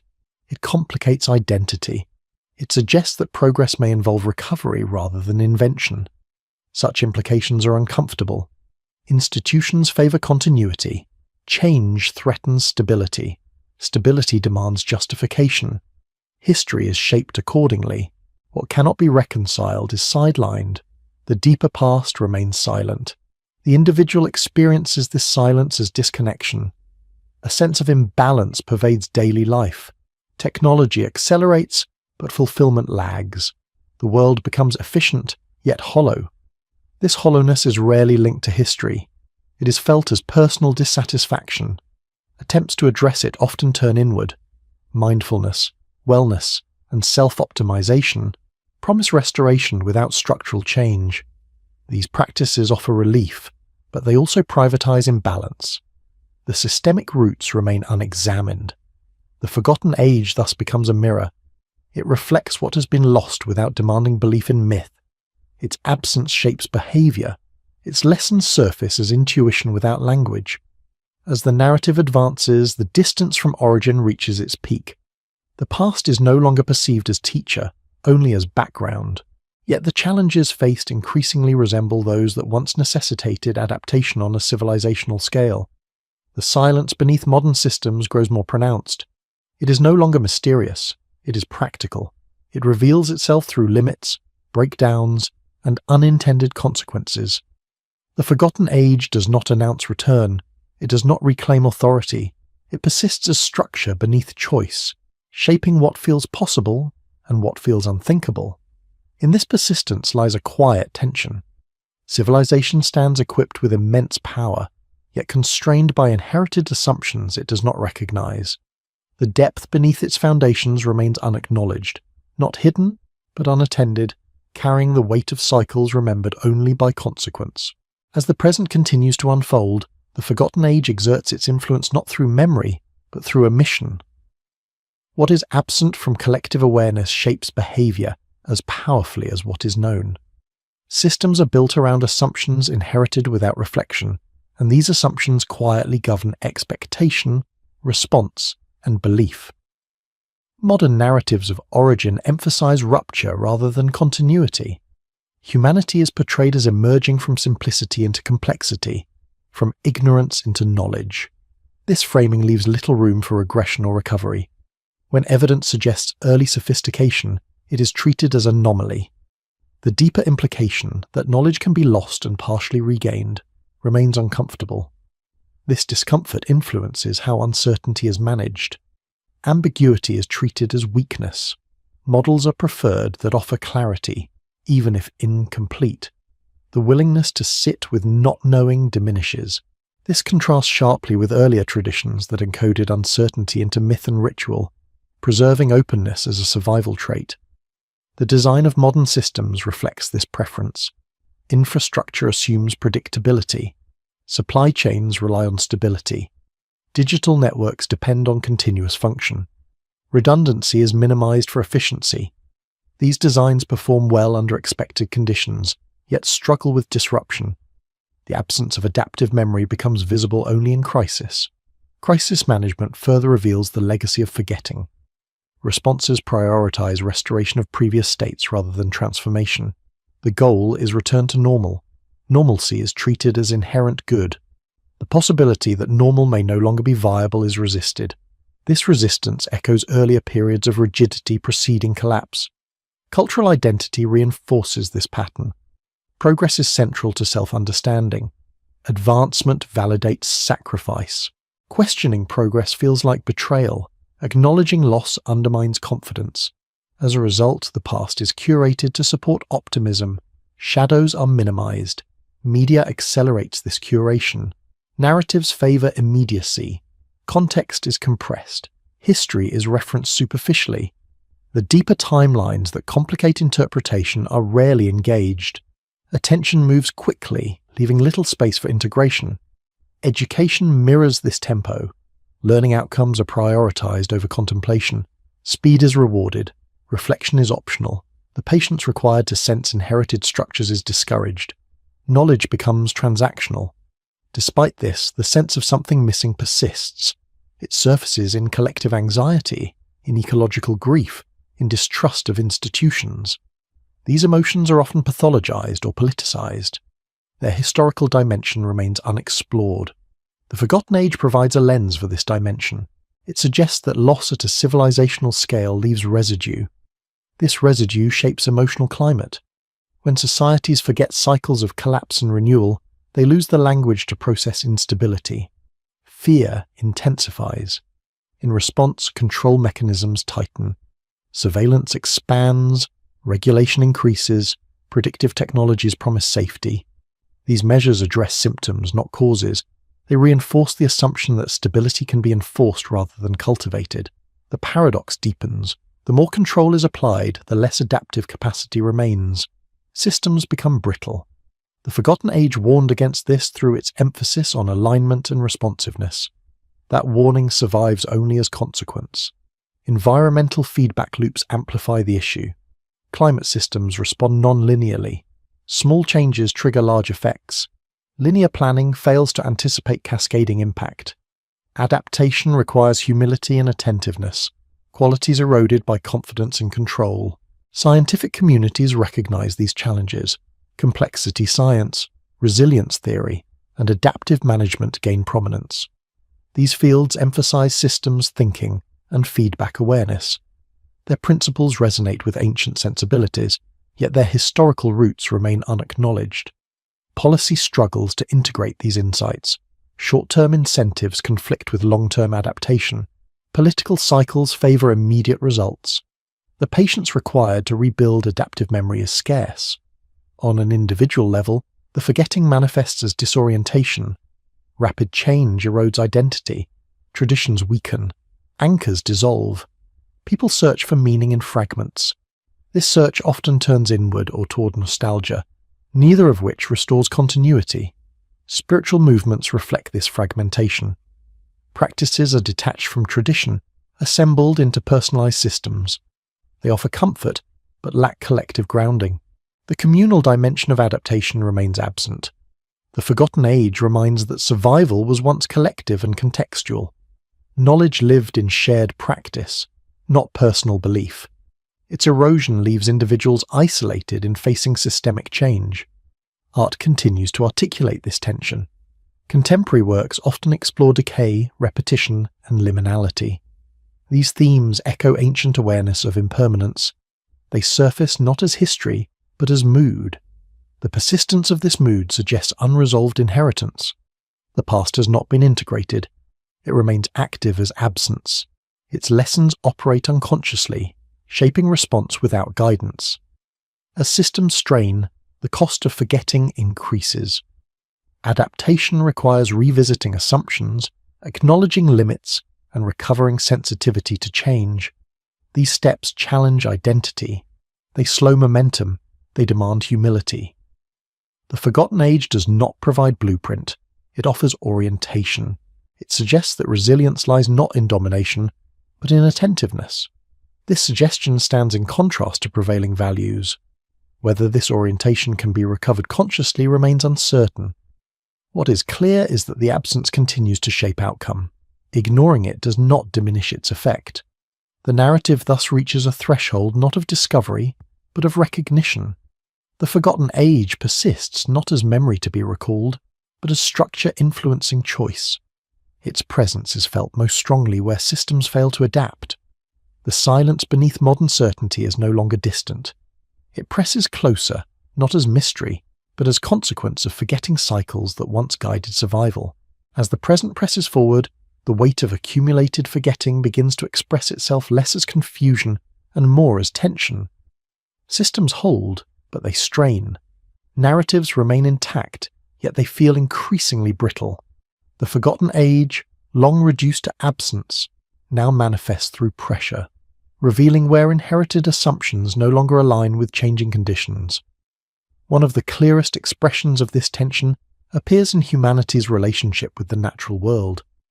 For millennia, survival depended on attentiveness to cycles of water, soil, wind, and sky. That attentiveness shaped ritual, settlement, and social rhythm. In the modern era, extraction replaces listening. Nature becomes resource rather than participant. This shift delivers abundance, but it also removes feedback. When response finally arrives, it does so at scale. Environmental disruption exposes the cost of this separation. Floods, droughts, and temperature extremes disrupt systems designed for predictability. Infrastructure built for stability struggles to adjust. The older sensitivity to fluctuation, once embedded in collective practice, is absent. Adaptation becomes reactive rather than anticipatory. Economic structures reflect the same imbalance. Markets assume continuous growth, constant demand, and uninterrupted flow. These assumptions hold only under stable conditions. When disruption occurs, fragility surfaces, supply chains fracture. Local knowledge, once dismissed, regains value out of necessity. The Forgotten Age re-enters awareness indirectly, through constraint. Technological optimism attempts to resolve these pressures. Innovation promises solutions without sacrifice. Efficiency is expected to compensate for imbalance. Yet each layer of complexity introduces new dependencies. Systems become interlocked, increasing vulnerability. Control multiplies, while resilience declines. Cultural responses oscillate between denial and urgency. Some narratives insist that adjustment within existing frameworks will suffice. Others declare imminent collapse. Both positions avoid the deeper work of reorientation. They focus on outcome rather than relationship. The Forgotten Age suggests a different posture. It emphasizes continuity through responsiveness rather than preservation of form. Its lessons are not about maintaining structures, but about maintaining awareness. This distinction remains largely absent from contemporary discourse. Education rarely addresses this gap. Students learn facts about climate, economics, and technology, yet they are not trained to perceive systemic interaction. The capacity to sense pattern, feedback, and threshold is underdeveloped. Knowledge accumulates without coherence. This incoherence manifests as anxiety. Information overload coexists with lack of direction. Individuals are informed but ungrounded. Collective action becomes difficult without shared orientation. The absence of cyclical understanding leaves societies unprepared for necessary contraction. Historical memory could provide this orientation, but it has been flattened. Past collapses are treated as isolated failures rather than recurring phases. The resilience strategies embedded in those histories remain under-examined. Learning is selective. Institutions respond to strain by reinforcing control. Regulation tightens. Surveillance expands. Metrics multiply. These measures stabilize temporarily, but they also deepen dependency on central systems. Local adaptability continues to erode. Meanwhile, grassroots responses emerge quietly. Communities experiment with decentralized practices, ecological restoration, and cooperative models. These efforts often lack historical framing, yet they echo ancient approaches. They arise from necessity rather than ideology. Such movements face resistance. They challenge established power structures. They question assumptions of progress and scale. Their legitimacy is contested. Yet their persistence suggests alignment with underlying conditions. Art and storytelling begin to shift tone. Narratives of domination give way to narratives of repair. Attention turns to interdependence. These stories do not romanticize the past. They search for language to describe balance without nostalgia. Scientific research increasingly supports this shift. Studies of resilience emphasize diversity, redundancy, and modularity. These principles mirror ancient survival strategies. The convergence of modern science and ancient sensibility occurs without acknowledgement of lineage. This convergence hints at recovery rather than regression. It suggests that certain patterns remain effective regardless of era. Their disappearance was not due to obsolescence, but to misalignment with systems of control. The Forgotten Age thus appears less as lost civilization and more as lost orientation. Its absence is felt not because its artifacts are missing, but because its posture toward change has been replaced by fixation on permanence. Reorientation requires discomfort. It challenges identity built on progress. It demands acceptance of limits. These demands meet resistance, yet they align with conditions unfolding. The difficulty lies not in access to information, but in willingness to adjust narrative. Narratives shape possibility. Without reframing, action remains constrained. The Forgotten Age does not provide a story of superiority. It offers a story of humility. It recognizes that complexity does not guarantee permanence. It embeds awareness of loss into continuity. As pressure increases, societies face a choice not between past and future, but between rigidity and responsiveness. The former relies on control, the latter requires attention. The Forgotten Age aligns with the second, not as blueprint, but as reminder. This reminder does not surface through revelation, it surfaces through necessity. Systems that fail to adapt are forced to confront limits. In this confrontation, older patterns regain relevance. Whether this relevance becomes conscious understanding remains uncertain. What is clear is that absence can no longer remain invisible. The cost of forgetting accumulates. The narrative continues not toward resolution, but toward exposure. The deeper structures shaping civilization reveal themselves through strain. The Forgotten Age persists beneath the surface, not as memory to be recovered, but as orientation waiting to be recognized through consequence and adaptation. As the accumulated pressures of the present continue to reveal fault lines, another subtle shift occurs, one that alters how the past is approached. The Forgotten Age is no longer dismissed outright, yet it is not fully embraced. It is approached cautiously, filtered through modern frameworks that soften its implications. Recognition begins, but it remains incomplete. Academic discourse reflects this ambivalence. New theories emerge acknowledging nonlinearity in human development. Archaeology revisits assumptions about early complexity. Evidence of advanced planning, long-distance exchange, and symbolic sophistication in ancient societies receives renewed attention. Yet these findings are often isolated within specialized fields. Their broader significance remains contained. This containment preserves stability. Integrating the full implications would require revising foundational narratives. It would suggest that loss, not progress alone, shapes civilization. Such revision challenges identity at scale. As a result, acknowledgement proceeds slowly, buffered by caution. Popular culture mirrors this process. Documentaries and books explore ancient mysteries with careful language. They emphasize wonder without demanding re-evaluation. Curiosity is encouraged, but conclusion is deferred. The forgotten age becomes intriguing rather than instructive. Technology further mediates this engagement. Digital reconstructions visualize ancient sites with precision. Data models simulate past climates and migrations. These tools enhance understanding, yet they also create distance. The past is rendered as spectacle, observed rather than inhabited.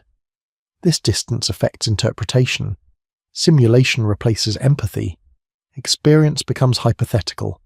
The deeper emotional resonance of loss and adaptation remains abstract. Understanding increases, integration lags. Meanwhile, contemporary crises intensify. Environmental thresholds approach. Social cohesion strains. Systems designed for efficiency face disruption. The gap between capability and adaptability widens. In this gap, the absence of cyclical awareness becomes tangible. Policy responses continue to prioritize optimization. Solutions focus on scaling existing models. Structural change is resisted. This resistance reflects confidence and control, inherited from centuries of linear thinking. The forgotten age, with its emphasis on humility before change, offers little reassurance. Yet within scientific research, a quiet convergence accelerates. Disciplines once separate begin to intersect. Ecology informs economics. Neuroscience intersects with anthropology. Systems thinking gains legitimacy. These integrations echo ancient holistic approaches, rediscovered under new terminology. Language, however, struggles to keep pace. Words inherited from linear frameworks lack capacity to describe interdependence fully. New metaphors emerge. Networks replace hierarchies. Flows replace structures. These shifts signal adjustment at the level of perception. Education experiments cautiously. Interdisciplinary programs appear. Experiential learning gains recognition. These efforts aim to restore context to knowledge. Their reach remains limited, but their presence indicates recognition of imbalance. At the cultural level, rituals of reconnection emerge. Practices emphasizing seasonality, place, and embodiment regain popularity. They are often framed as lifestyle choices rather than survival strategies. This framing limits their transformative potential, yet it keeps the door open. The forgotten age surfaces here as intuition rather than memory. People sense the need for alignment without naming its origin. Actions precede understanding. This sequence mirrors ancient adaptation, where practice guided knowledge. Resistance persists. Economic incentives favor continuity. Political narratives emphasize growth. Media cycles discourage patience. The forces maintaining forgetting remain strong, yet pressure continues to build. Historical parallels become more apparent. Scholars note similarities between present conditions and periods preceding past transitions. These observations are framed cautiously. Catastrophe is avoided as prediction. Still, the echoes are difficult to ignore. The role of storytelling becomes critical. Stories shape expectation. They determine whether change is feared or navigated. The forgotten age suggests stories that accommodate loss as part of continuity. Such stories are rare in modern discourse. Where they appear, they challenge comfort. They resist closure. They emphasize process over outcome. Their reception is mixed. Some find them unsettling. Others find them grounding. The tension between these responses reflects deeper uncertainty. Civilization senses that existing narratives no longer suffice, yet replacements remain undeveloped. The space between is uncomfortable. This discomfort fuels polarization. Simplistic explanations gain traction. Blame replaces inquiry. These reactions further inhibit adaptation. They narrow perspective at the moment when expansion of awareness is required. Yet adaptation does not depend solely on consensus. It often begins at margins. Peripheral communities experiment first. Their successes are overlooked until necessity forces attention. This pattern repeats across history. The Forgotten Age aligns with this marginal resilience. Its wisdom was not centralized. It was distributed, embedded in daily practice. Its erosion coincided with concentration of control. Its recovery may follow decentralization. Technological tools could support this shift, yet their design reflects inherited assumptions. Reorientation requires not abandonment of technology, but recalibration of purpose. Tools must support responsiveness rather than dominance. This recalibration challenges values. Efficiency yields to resilience. Scale yields to diversity. Speed yields to timing. These shifts contradict prevailing incentives. Their adoption will be uneven. The narrative at this stage remains unresolved. Recognition grows without clarity. Pressure increases without consensus. The Forgotten Age hovers at the edge of awareness, neither myth nor model. Its presence is felt most strongly where systems falter.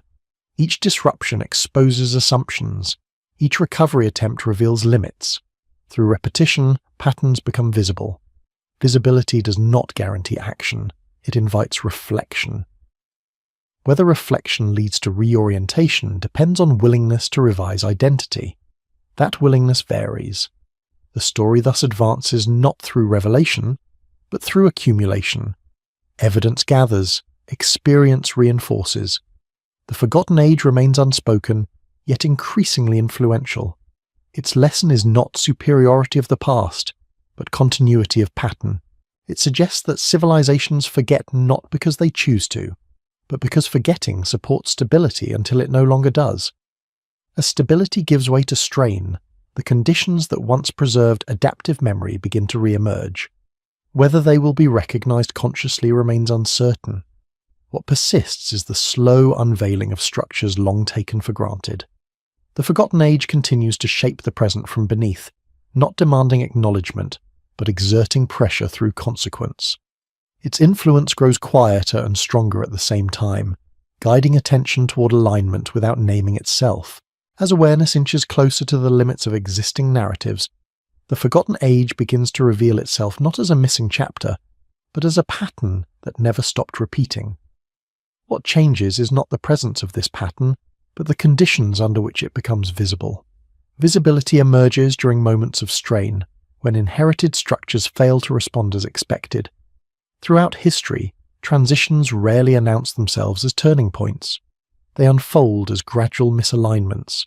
Systems continue to function, yet require increasing effort to maintain. Energy is spent preserving form rather than cultivating responsiveness. This imbalance signals approach to threshold. The present reflects this condition. Economic, ecological, and social systems demand constant intervention. Maintenance replaces growth. Crisis becomes routine. The extraordinary becomes normalized. This normalization dulls perception, yet it also accumulates fatigue. Fatigue alters behavior. People disengage from institutions perceived as unresponsive. Trust erodes. Alternative networks form. These networks often operate informally, relying on relationships rather than regulation. Their effectiveness stems from proximity and adaptability, qualities associated with earlier modes of organization.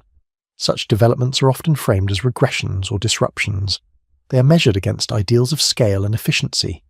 Yet they embody resilience. They reduce dependency on centralized systems. They reintroduce feedback between action and outcome. The Forgotten Age resonates here as orientation rather than model. Its societies did not seek permanence. They sought continuity through responsiveness. Their structures allowed dissolution and reformation. This flexibility is absent from modern design, which prioritizes endurance. Language struggles to articulate this distinction. Terms like collapse and resilience carry emotional weight. They imply failure or heroism. The quieter concept of transformation resists categorization. It involves loss without finality. Historical examples illustrate this process. Civilizations dissolve not into absence, but into redistribution. Knowledge migrates. Practices adapt. What disappears is often central authority, not cultural capacity. The Forgotten Age likely represents such redistribution rather than annihilation. Archaeological layers support this view.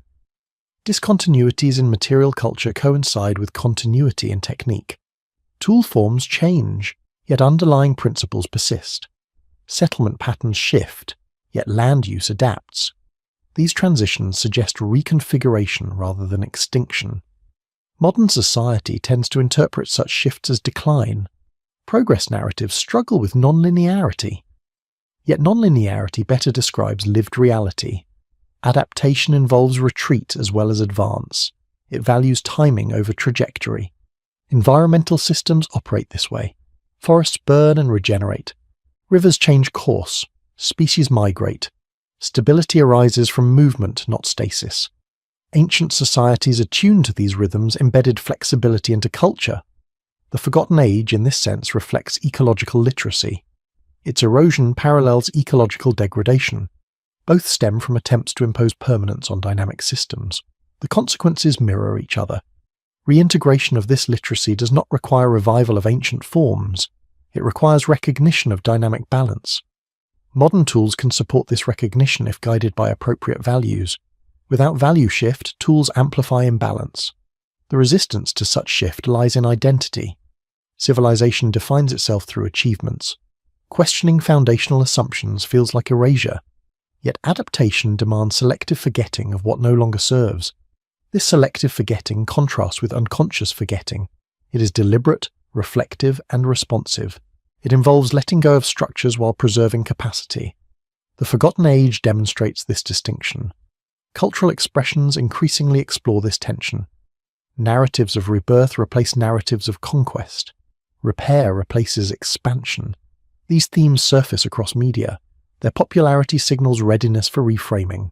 Still, institutional inertia remains strong. Policies lag behind understanding. Investments reinforce existing frameworks. Change occurs at edges first. This unevenness characterizes transition. The Forgotten Age did not centralize adaptation, it distributed it. Knowledge lived in practice. Authority was contextual. This distribution allowed resilience. Its loss accompanied concentration of power. Reemergence of distributed systems challenges authority. It decentralizes decision-making. It complicates coordination, yet it enhances responsiveness. The trade-off mirrors ancient choices. The future shaped by these dynamics will not resemble the past. The Forgotten Age does not prescribe outcome. It informs approach. It suggests that survival depends on attentiveness rather than dominance. Attentiveness requires slowing. It values observation over assumption. It tolerates uncertainty. These qualities conflict with acceleration. Their cultivation demands cultural patience. Signs of such patience appear sporadically. Long-term thinking enters discourse. Intergenerational responsibility gains attention. These developments remain fragile yet meaningful. The narrative at this stage holds tension without resolution.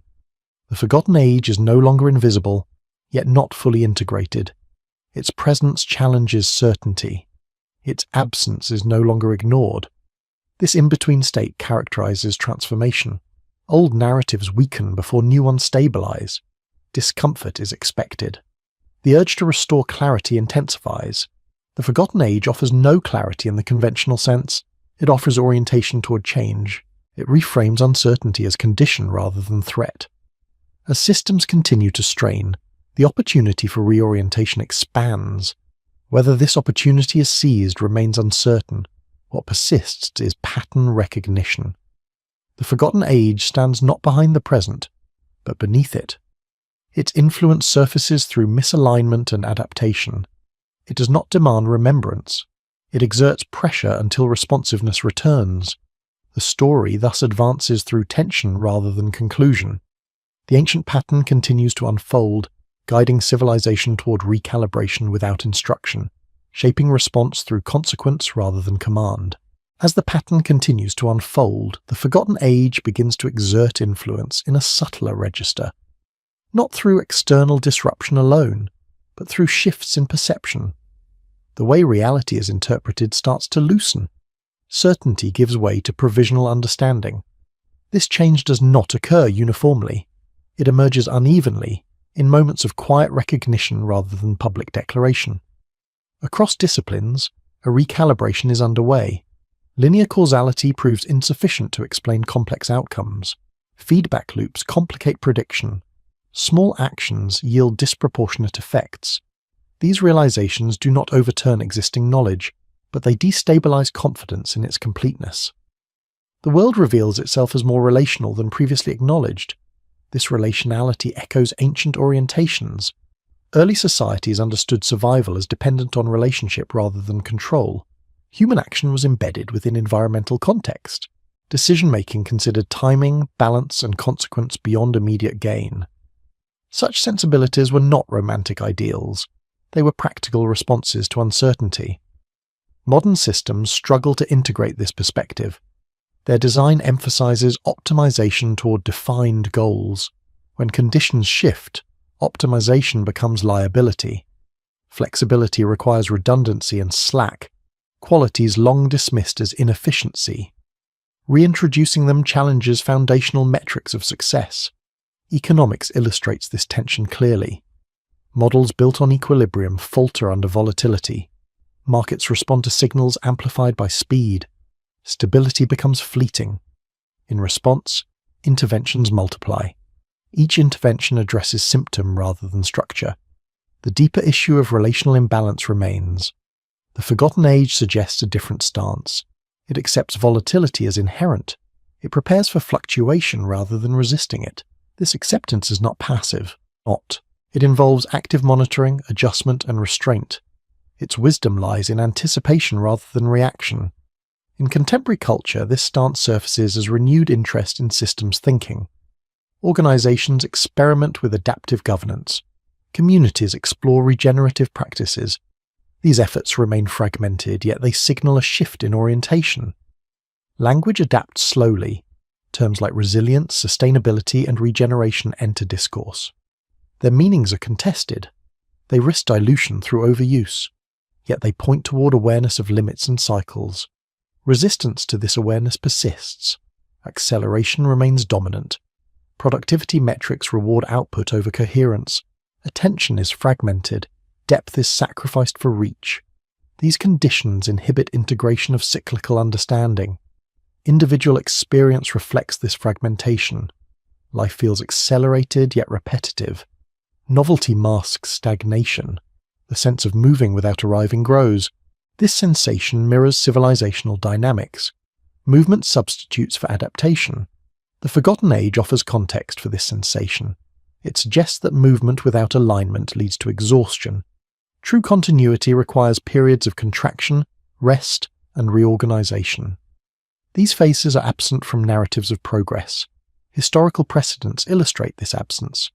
Societies that resisted contraction exhausted resources and cohesion. Those that adapted reorganized at smaller scales. Survival favored flexibility over expansion. Modern identity resists contraction. Shrinkage implies failure. Yet ecological reality imposes limits regardless of narrative. Reframing contraction as transformation remains challenging.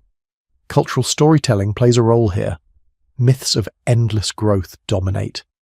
Alternative stories struggle for visibility. When they appear, they emphasize repair, stewardship, and interdependence. Their reception varies. Technology could support such narratives if reoriented.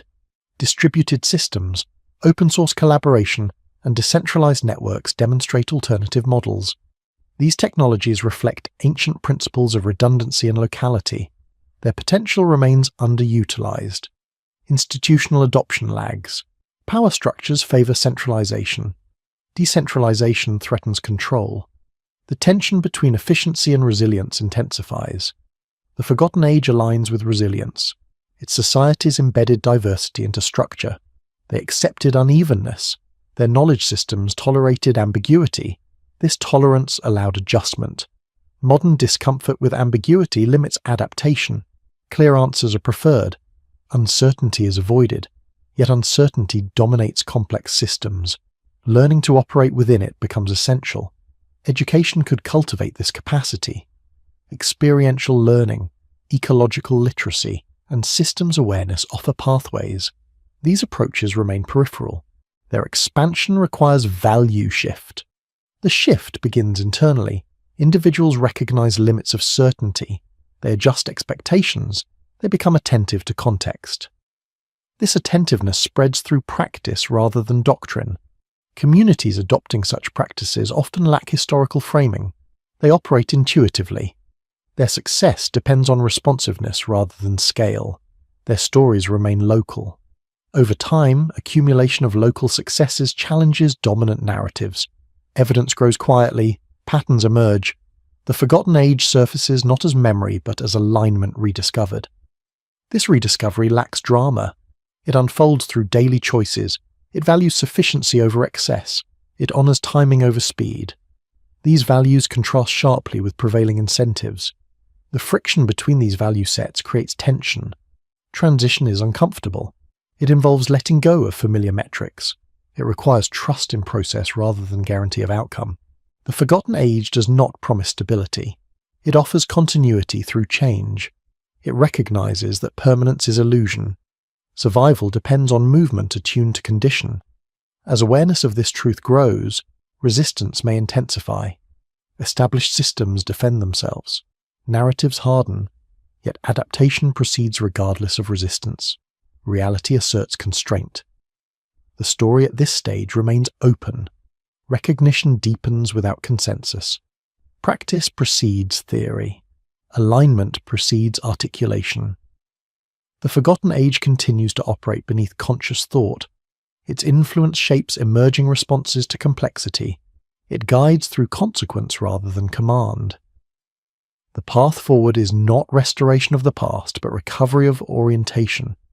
This orientation privileges attentiveness, humility, and adaptability.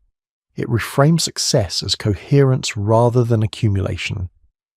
As civilization approaches another threshold, the ancient pattern reasserts itself, not as memory demanding reverence, but as condition demanding response. The forgotten age remains present, shaping the future through the quiet insistence of cycles that never cease to turn. As the long inheritance of forgetting continues, the forgotten age becomes visible through rhythm rather than rupture. Change no longer arrives only as crisis. It emerges as alteration of tempo. Systems slow in some places and accelerate in others, revealing imbalance not through collapse but through uneven motion. Civilization senses that it is no longer moving in harmony with itself. This disharmony appears first in everyday experience. Time feels compressed and elongated at once. Urgency dominates decision-making while outcomes feel delayed. Effort multiplies without proportional return. These sensations are not abstract. They are lived signals of misalignment between human rhythm and systemic demand. The forgotten age operated on rhythm as organizing principle. Agricultural cycles, migration patterns, and ritual calendars synchronized activity with environment. Work and rest followed necessity rather than ambition. Excess energy was not extracted continuously. It was conserved and released according to season. Modern systems flatten rhythm. Continuous operation becomes norm. Night dissolves into day. Rest is framed as interruption. This flattening increases output temporarily, but it erodes resilience. Without recovery, systems fatigue. Fatigue expresses itself structurally. Infrastructure requires constant maintenance. Social systems demand increasing regulation. Economic growth depends on perpetual stimulus. These conditions reflect depletion rather than abundance. The response often involves further acceleration. Efficiency initiatives intensify. Automation expands. These measures mask fatigue briefly, then amplify it. The cycle tightens. The forgotten age approached fatigue differently. It treated exhaustion as signal rather than obstacle. Activities paused, movement shifted, resources redistributed. This responsiveness prevented accumulation of irreversible strain. Modern culture resists pause. Pausing threatens metrics. Metrics validate identity. Identity anchored in productivity struggles with stillness. Stillness, however, enables recalibration. It allows patterns to surface. Without pause, signals blur. Overshoot becomes inevitable. Overshoot defines many contemporary challenges. Resource use exceeds regeneration. Attention exceeds capacity. Information exceeds integration. Correction arrives after damage. Ancient societies mitigated overshoot through constraint embedded in custom. Limits were respected because they were known. Knowledge of limit came from proximity and repetition. Modern distance obscures limit. Consequences deferred. Feedback loops lengthen.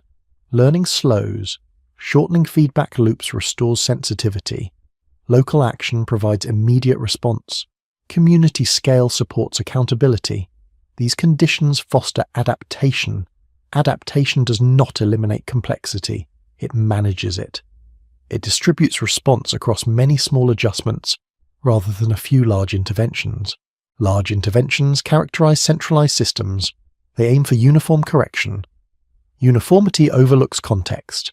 Context determines effectiveness. The Forgotten Age honored context. Practices varied by terrain, climate, and culture. Knowledge was plural. Authority was situational. Situational authority emerges from relevance. Those closest to condition respond best. This principle conflicts with hierarchical control. Hierarchical control simplifies coordination. It also concentrates error. When conditions shift rapidly, centralized decisions lag. Lag increases damage. Damage prompts stricter control. Control reduces flexibility. The cycle reinforces. Breaking the cycle requires trust in distributed judgment. Trust develops through shared responsibility. Shared responsibility depends on participation. Participation declines with alienation. Alienation grows when systems feel distant. Distance erodes care. Care motivates maintenance. Maintenance sustains continuity. The Forgotten Age embedded care into survival. Modern maintenance is outsourced. Responsibility fragments. Ownership dilutes. Systems persist until failure. Failure becomes teacher. Yet lessons repeat. Without memory integration, learning remains local. The Forgotten Age integrated memory through practice. Story, ritual, and craft reinforced lesson. Knowledge circulated embodied, not archived. Embodied knowledge adapts readily. It adjusts with condition. Archived knowledge resists change. It preserves form. Preservation of form becomes priority when identity depends on continuity. Letting go feels like loss of self. The Forgotten Age practiced letting go deliberately. Renewal involved dissolution. Structures were temporary by design. Temporary structures accommodate change. Permanent structures demand defense. Defense consumes energy.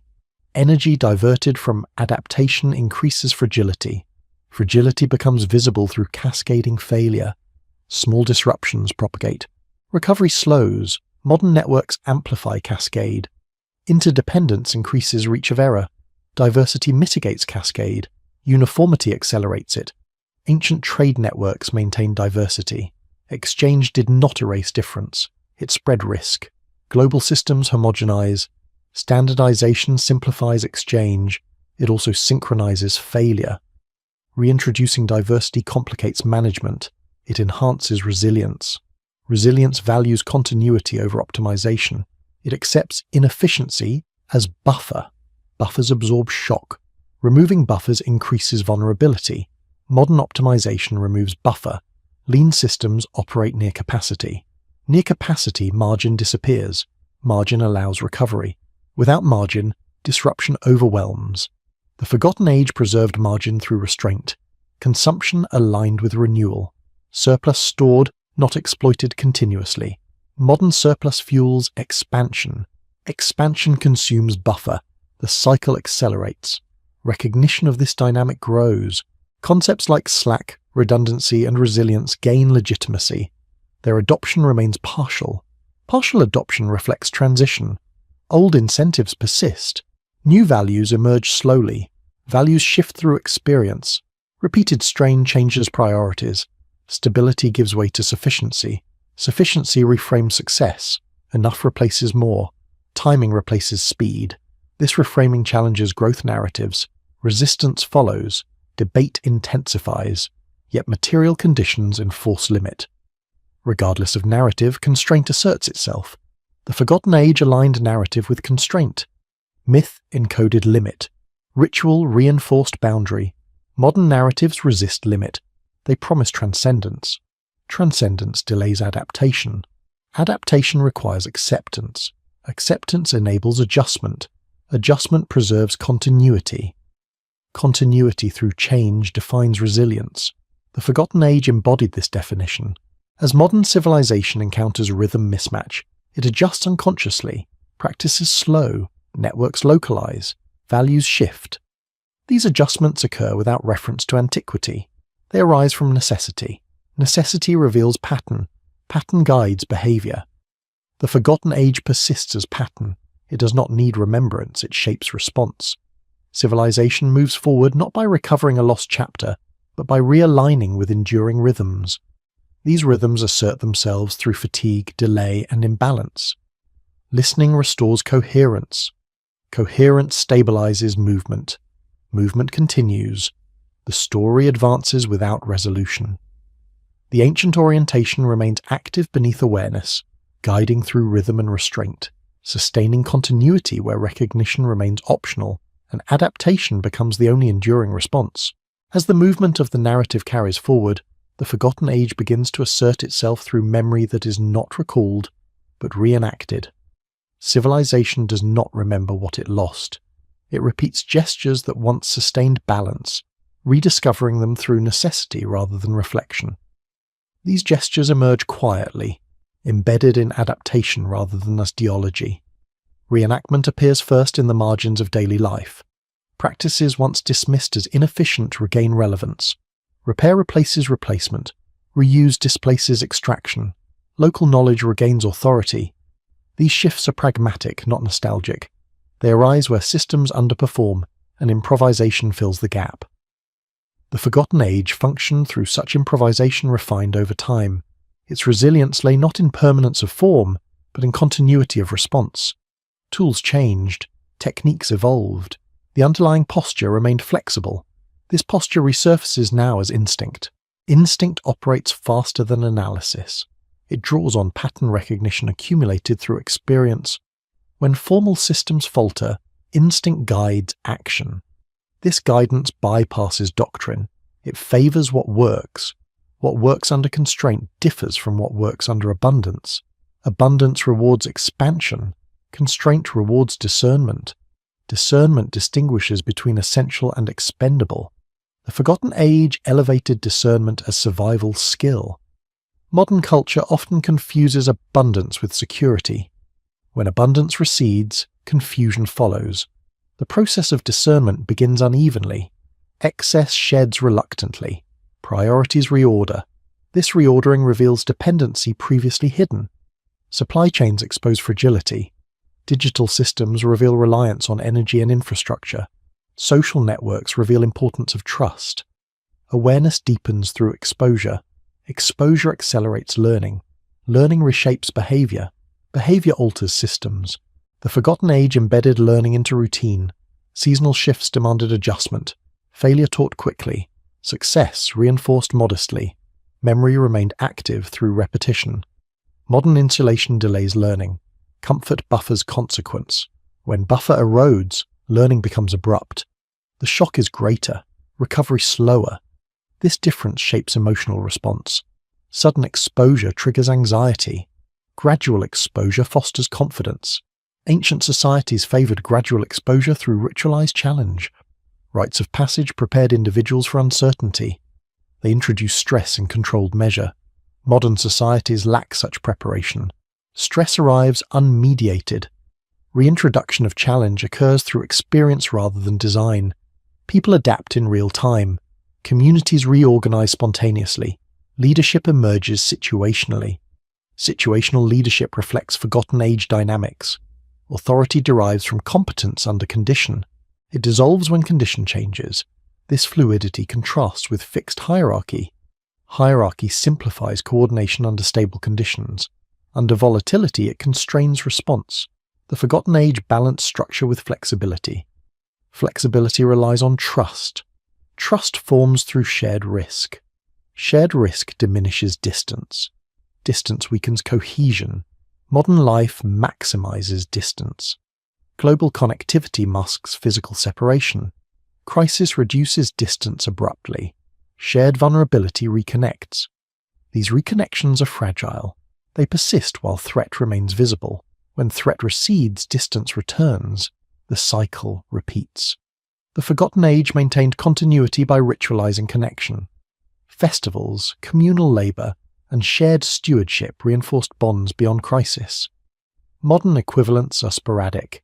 Yet new forms of ritual emerge. Collective moments of pause, remembrance, and repair surface organically. They lack formal sanction. Their power lies in participation. Participation rebuilds agency. Agency counters helplessness. Helplessness intensifies rigidity. Agency supports adaptation. Adaptation requires permission to change. Cultural permission emerges through narrative. When narratives shift, behavior follows. Narratives currently fragment. Competing stories vie for dominance. Some cling to restoration. Others explore transformation. The tension reflects transitional state.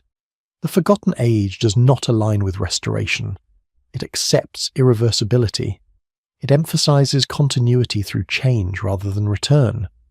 Return implies stasis. Change implies movement. Movement demands orientation. Orientation arises from values. Values re-emerge under pressure. Survival clarifies priorities. Under constraint, values shift towards sufficiency, care, and relationship. These values guided ancient practice. Their resurgence suggests alignment with condition. Alignment reduces friction. Friction consumes energy. Reduced friction conserves capacity. Capacity determines resilience. Resilience sustains continuity. Modern systems often prioritize capacity expansion over capacity preservation. Preservation receives attention only after depletion. The forgotten age prioritized preservation as prerequisite for expansion. Growth occurred within limits. Limits structured decision-making. They provided clarity. Without limits, choice proliferates. Proliferation overwhelms judgment. Modern choice overload contributes to paralysis. Decision fatigue undermines action. Simpler frameworks restore decisiveness.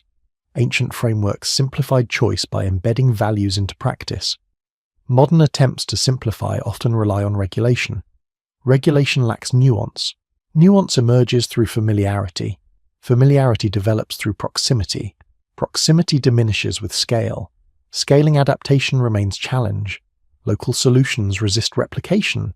Their success depends on context. Context-specific success challenges universal models. It complicates governance. It demands humility. Humility accepts that no single solution fits all conditions. The forgotten age operated under this assumption. Modern institutions resist humility. Authority depends on certainty. Certainty erodes under complexity. As certainty erodes, authority decentralizes. Informal influence grows. Expertise becomes situational. This decentralization unsettles established power. Resistance intensifies. Yet adaptation proceeds regardless. History demonstrates that transition favors flexibility. Rigid systems fracture. Adaptive ones persist. Persistence does not guarantee comfort. It ensures continuity. The forgotten age valued continuity above comfort. Comfort was transient. Continuity sustained identity. Modern identity anchors in comfort. When comfort fades, identity destabilizes. Reorientation follows. Reorientation begins with attention. Attention shifts toward immediate surroundings. Local ecosystems regain relevance. People notice patterns previously ignored.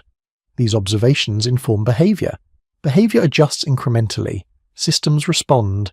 Incremental change accumulates. Over time, structure reshapes. The forgotten age reshaped structure through accumulation rather than decree. Modern change often seeks decree. Decree meets resistance. Accumulation bypasses resistance. It builds momentum quietly. Quiet momentum characterizes reenactment. Ancient patterns reappear without acknowledgement. They integrate seamlessly. Integration stabilizes. Stability emerges from coherence rather than force. Coherence aligns parts. Alignment reduces waste. Waste signals misalignment. Reducing waste conserves energy. Conserved energy supports resilience. Resilience supports continuity. Continuity remains central. Civilization persists through cycles, not linear ascent. The forgotten age understood this intuitively. Its wisdom persists through pattern, not memory. As the present navigates increasing complexity, reenactment deepens. Ancient gestures adapt to new tools. Old orientation meets modern context. This synthesis lacks blueprint. It evolves through practice. Practice generates understanding. Understanding informs further practice. The cycle continues. The forgotten age does not return as image. It continues as motion. It shapes response through reenacted alignment. Civilization advances guided by instincts older than its records. These instincts do not demand recognition. They operate through necessity. As long as adaptation remains possible, the ancient orientation persists, quietly sustaining continuity beneath change. Reenacted each time balance is sought and found again without naming its origin. As the reenacted gestures of adaptation accumulate, the forgotten age begins to shape not only behavior, but expectation. Civilization adjusts to the idea that continuity does not require permanence. This adjustment remains subtle. It does not overturn institutions outright. It alters what is quietly tolerated, what is no longer assumed, and what is gradually released. Expectation governs response more deeply than belief.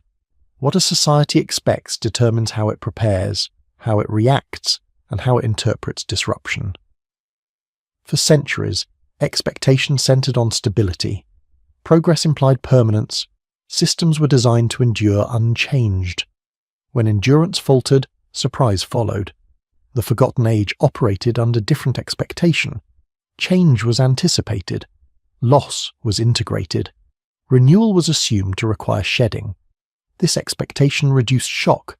It softened transition. It normalized transformation. As modern conditions erode confidence in permanence, expectation recalibrates. Disruption no longer feels anomalous. It becomes background condition. This normalization shifts emotional response. Panic gives way to vigilance. Vigilance replaces denial. Vigilance differs from anxiety. Anxiety fixates. Vigilance observes. It tracks signals without immediate reaction. This posture allows preparation without exhaustion. Ancient societies cultivated vigilance through ritualized awareness. Ritual structured attention. It marked transitions. It synchronized perception across community. Modern equivalents are informal but functional. Shared pauses, collective acknowledgements, and coordinated adjustments emerge spontaneously during stress. These practices lack permanence. They appear and dissolve. Their effectiveness lies in timing rather than duration. This temporality aligns with ancient sensibility. Not everything must persist to matter. Modern systems favor permanence. Temporary solutions are viewed as insufficient. Yet temporary solutions often preserve flexibility. They prevent overcommitment. They allow learning. Learning thrives under provisional structure. When outcomes remain adjustable, feedback integrates quickly. The forgotten age embedded provisionality into culture. Provisionality resists standardization. It challenges planning models. It requires trust in responsiveness. Trust becomes central as certainty declines. Trust in people, in process, in adaptation. Trust reduces need for control. Control becomes less effective under complexity. Complexity expands. Interconnected systems multiply interactions. Predictive accuracy declines. The cost of error increases. Flexibility becomes asset. The forgotten age thrived within complexity.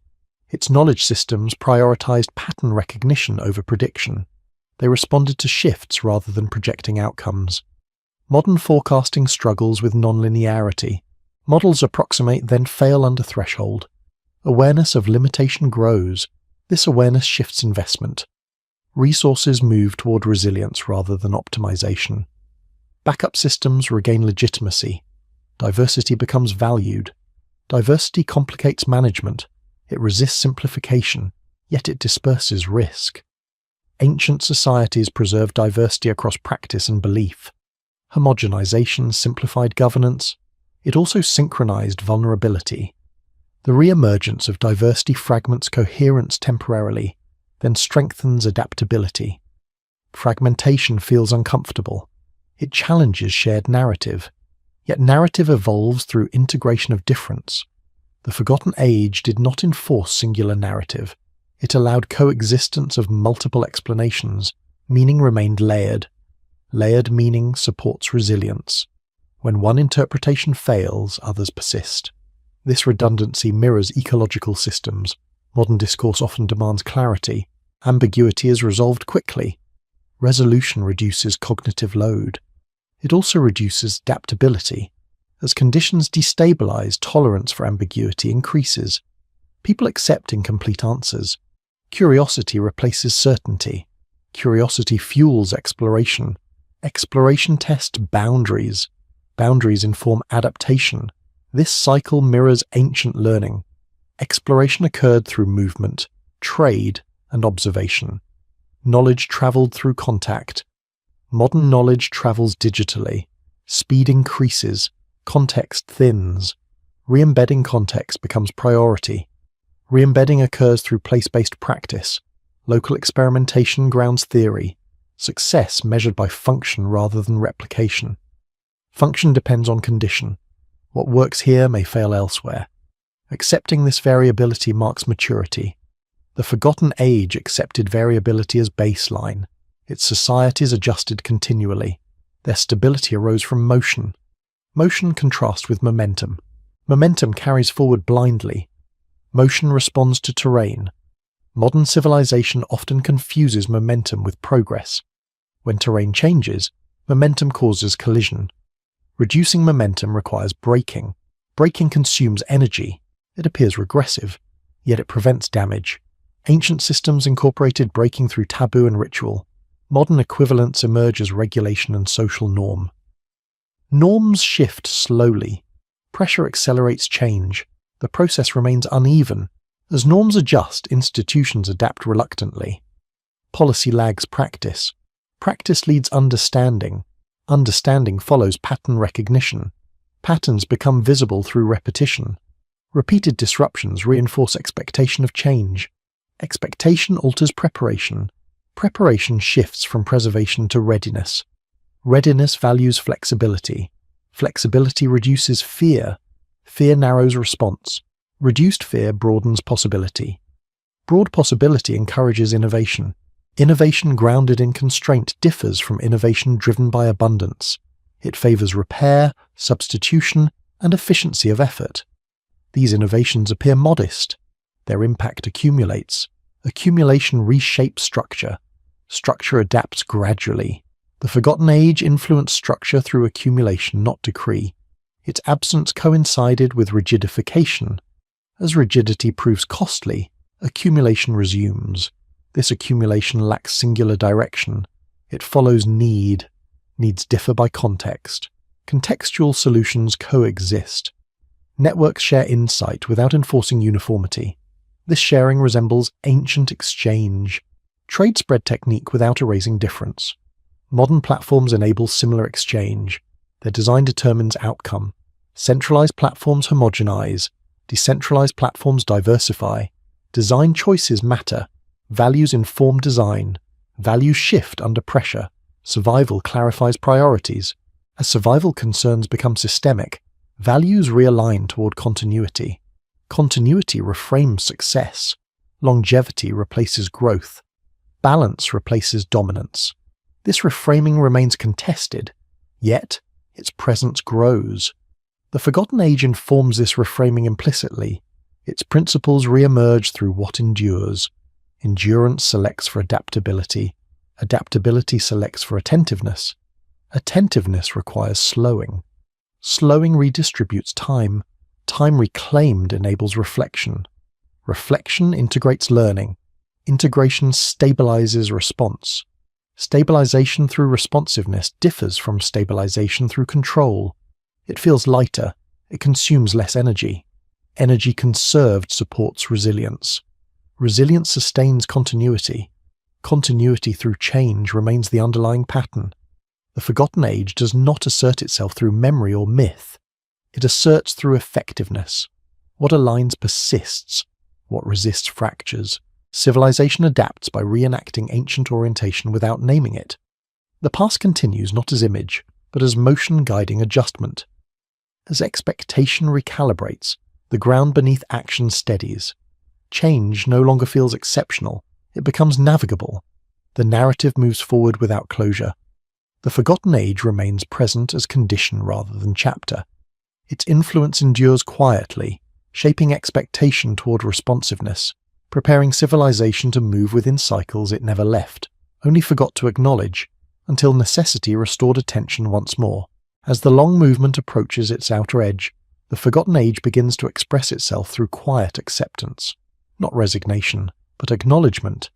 Civilization gradually releases the expectation that certainty can be restored in its previous form. This release does not arrive through announcement or agreement. It settles through experience, as repeated adjustment replaces the desire for final resolution. Acceptance alters posture. Effort once spent resisting change redirects toward navigating it. Energy shifts from preservation of structure to preservation of capacity. This redirection feels subtle, yet it reshapes priorities across systems. Planning becomes provisional. Strategies emphasize reversibility. Commitments shorten. These changes reflect an emerging comfort with incompleteness. The forgotten age thrived within incompleteness. Its societies did not seek total understanding. They sought sufficient understanding to respond.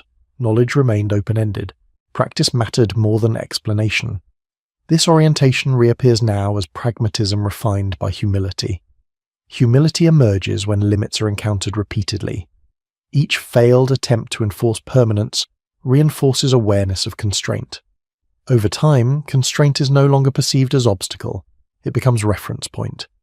Decisions align with what can be sustained. Sustainability, once aspirational, becomes practical necessity.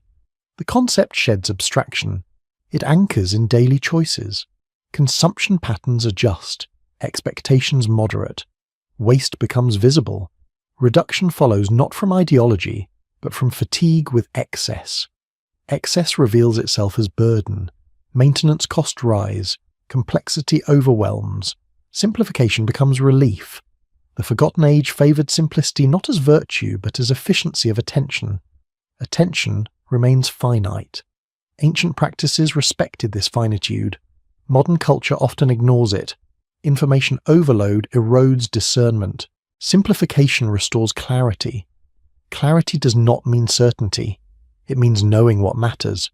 The forgotten age prioritized what mattered for continuity. Everything else remained negotiable. Modern negotiation of value intensifies. Societies debate what to protect, what to release, what to transform. These debates remain unresolved.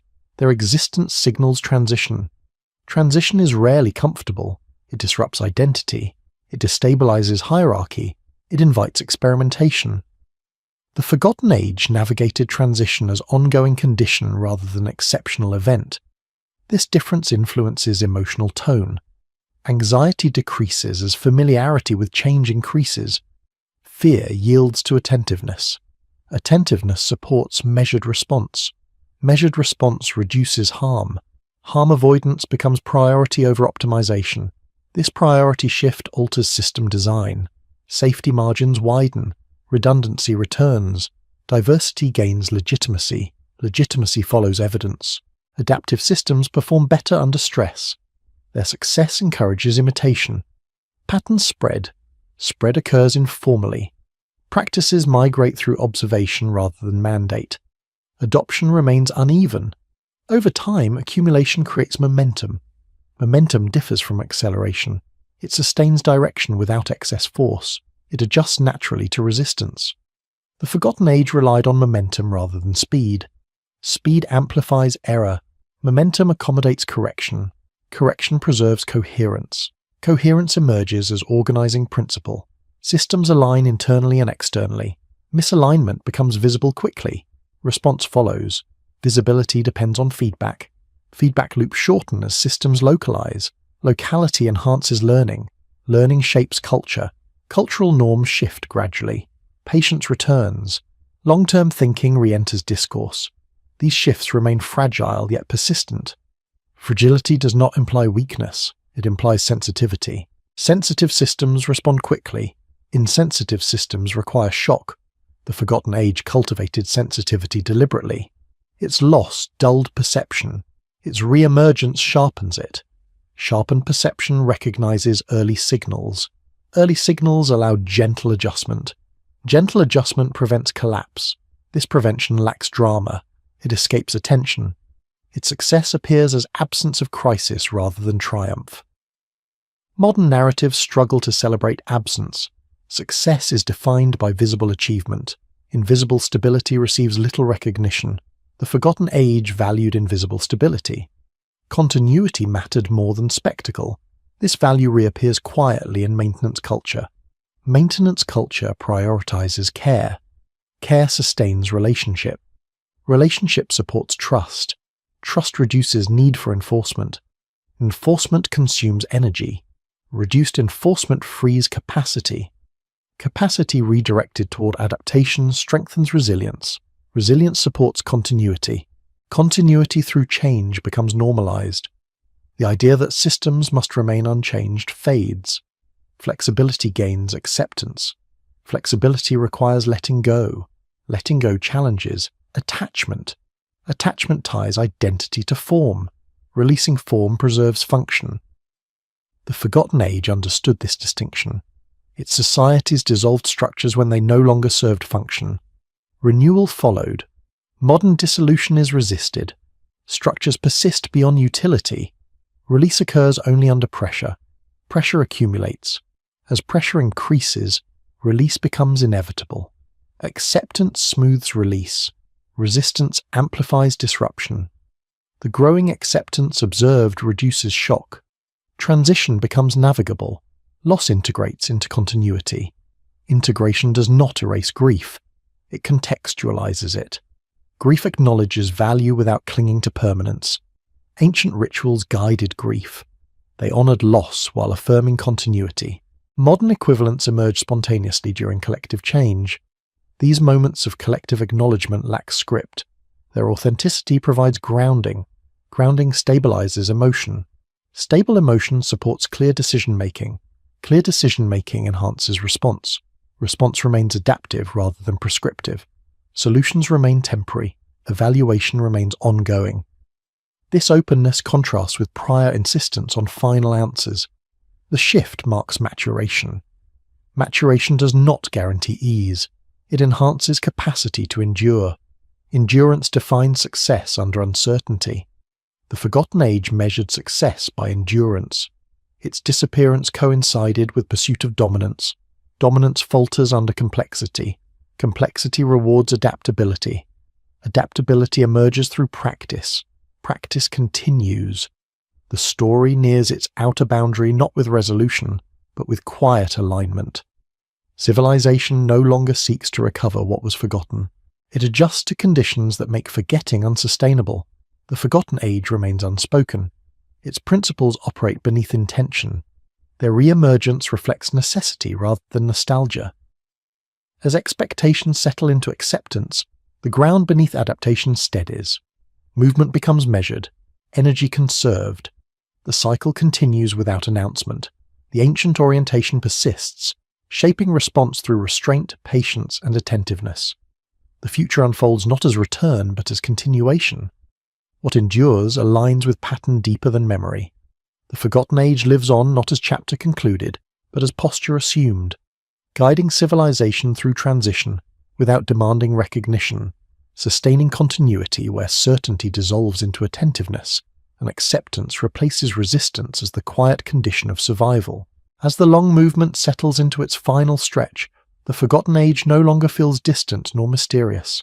It rests quietly within the present, diffused through posture, pacing, and restraint. Nothing announces its arrival. Nothing claims it as truth. Its presence is felt instead through the soft stabilization that follows prolonged strain, when adjustment replaces urgency and attention replaces ambition. Civilization, having moved through cycles of acceleration and correction, begins to inhabit a slower awareness. Not slower in action, but slower in judgment. Decisions carry less certainty and more care. Outcomes are no longer expected to endure unchanged. They're expected to evolve, to respond, to give way when necessary. This expectation reshapes effort itself. Effort shifts away from conquest towards stewardship. The language of mastery fades into the background. In its place emerges the language of tending, maintaining, and listening. These words carry less drama, yet they sustain continuity. The forgotten age spoke fluently in this register, long before permanence became aspiration. What stabilizes now is not structure, but orientation. orientation toward balance rather than accumulation, toward coherence rather than dominance, toward timing rather than speed. These orientations do not require belief. They function regardless of acknowledgement. Memory plays little role here. No archive needs reopening. No revelation needs acceptance. The ancient posture survives because it works. Its endurance rests on alignment with reality rather than persuasion. Reality asserts itself through limits. Limits clarify choice. Choice narrows focus. Focus restores agency. This sequence unfolds repeatedly, quietly re-educating attention. Over time, the impulse to override limit weakens. Cooperation replaces resistance. Cooperation extends beyond human systems. It includes land, water, climate, and time. These elements re-enter consideration not as abstractions, but as partners in continuity. Decisions account for regeneration as naturally as consumption. This accounting feels ordinary once re-established. Ordinariness marks the final integration of the forgotten age. Its principles cease to feel ancient or novel. They become background assumptions shaping daily action. Their quiet return lacks ceremony. Ceremony once carried memory across generations. Its absence now does not signal loss but transformation. Memory no longer needs symbolic reinforcement when orientation has been internalized. The result is not harmony in the romantic sense. Friction remains. Loss continues. Change persists. What alters is response. Response grows proportional. Excess diminishes. Extremes soften. Softening does not imply weakness. It implies resilience. Resilience absorbs shock without fracture. It bends without breaking. The forgotten age prized this quality above all else. Modern civilization, having tested rigidity extensively, relearns this valuation through experience. Experience instructs where theory failed. The instruction remains costly but effective. Effectiveness reinforces behavior. Behavior becomes habit. Habit shapes culture. Culture guides system design. System design begins to reflect adaptability. Modular structures replace monoliths. Redundancy replaces efficiency alone. Diversity replaces uniformity. These designs perform quietly, rarely noticed until strain subsides. Subsidence itself becomes marker of success. Fewer crises reach scale. Smaller disruptions resolve locally. Recovery shortens. The absence of spectacle signals improvement. Spectacle loses its hold. Attention redistributes toward continuity rather than novelty. This redistribution calms perception. Calm perception improves judgment. Judgment no longer seeks finality. It seeks sufficiency. Enough becomes meaningful. More becomes optional. This recalibration alleviates pressure. Pressure had driven much of forgetting. It rewarded speed over awareness. Its reduction restores sensitivity. Sensitivity perceives nuance. Nuance informs timing. Timing governs action. Action aligns with condition. Condition always changes. Alignment adjusts accordingly. The cycle continues. The forgotten age did not end because it failed. It receded because its orientation conflicted with ambitions that promised transcendence. That promise has been tested extensively. Its limits now register. What remains is not return, but inheritance reclaimed through practice. Inheritance without lineage. Wisdom without attribution. Attribution matters less than outcome. Outcome reveals alignment. Alignment sustains life. Life, in this sense, extends beyond biology. It includes culture, meaning, and continuity. The forgotten age safeguarded these through responsiveness rather than permanence.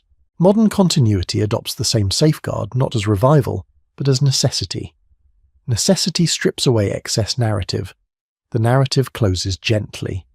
Not with conclusion, but with settling. The long tension between memory and forgetting dissolves into equilibrium.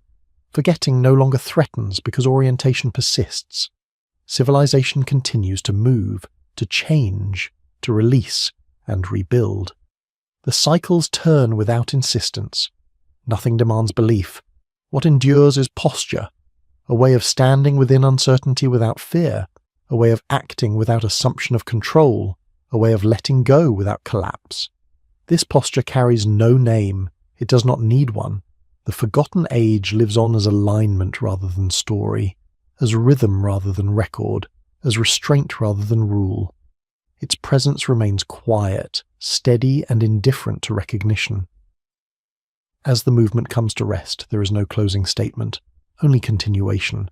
The ancient orientation breathes beneath the surface of modern life, guiding response where attention remains gentle, where timing is honored, and where continuity is chosen over certainty. In this quiet persistence, the forgotten age is no longer lost. It was never gone. It simply waited, patient and unobtrusive, until listening returned and balance could be carried forward without needing to remember why.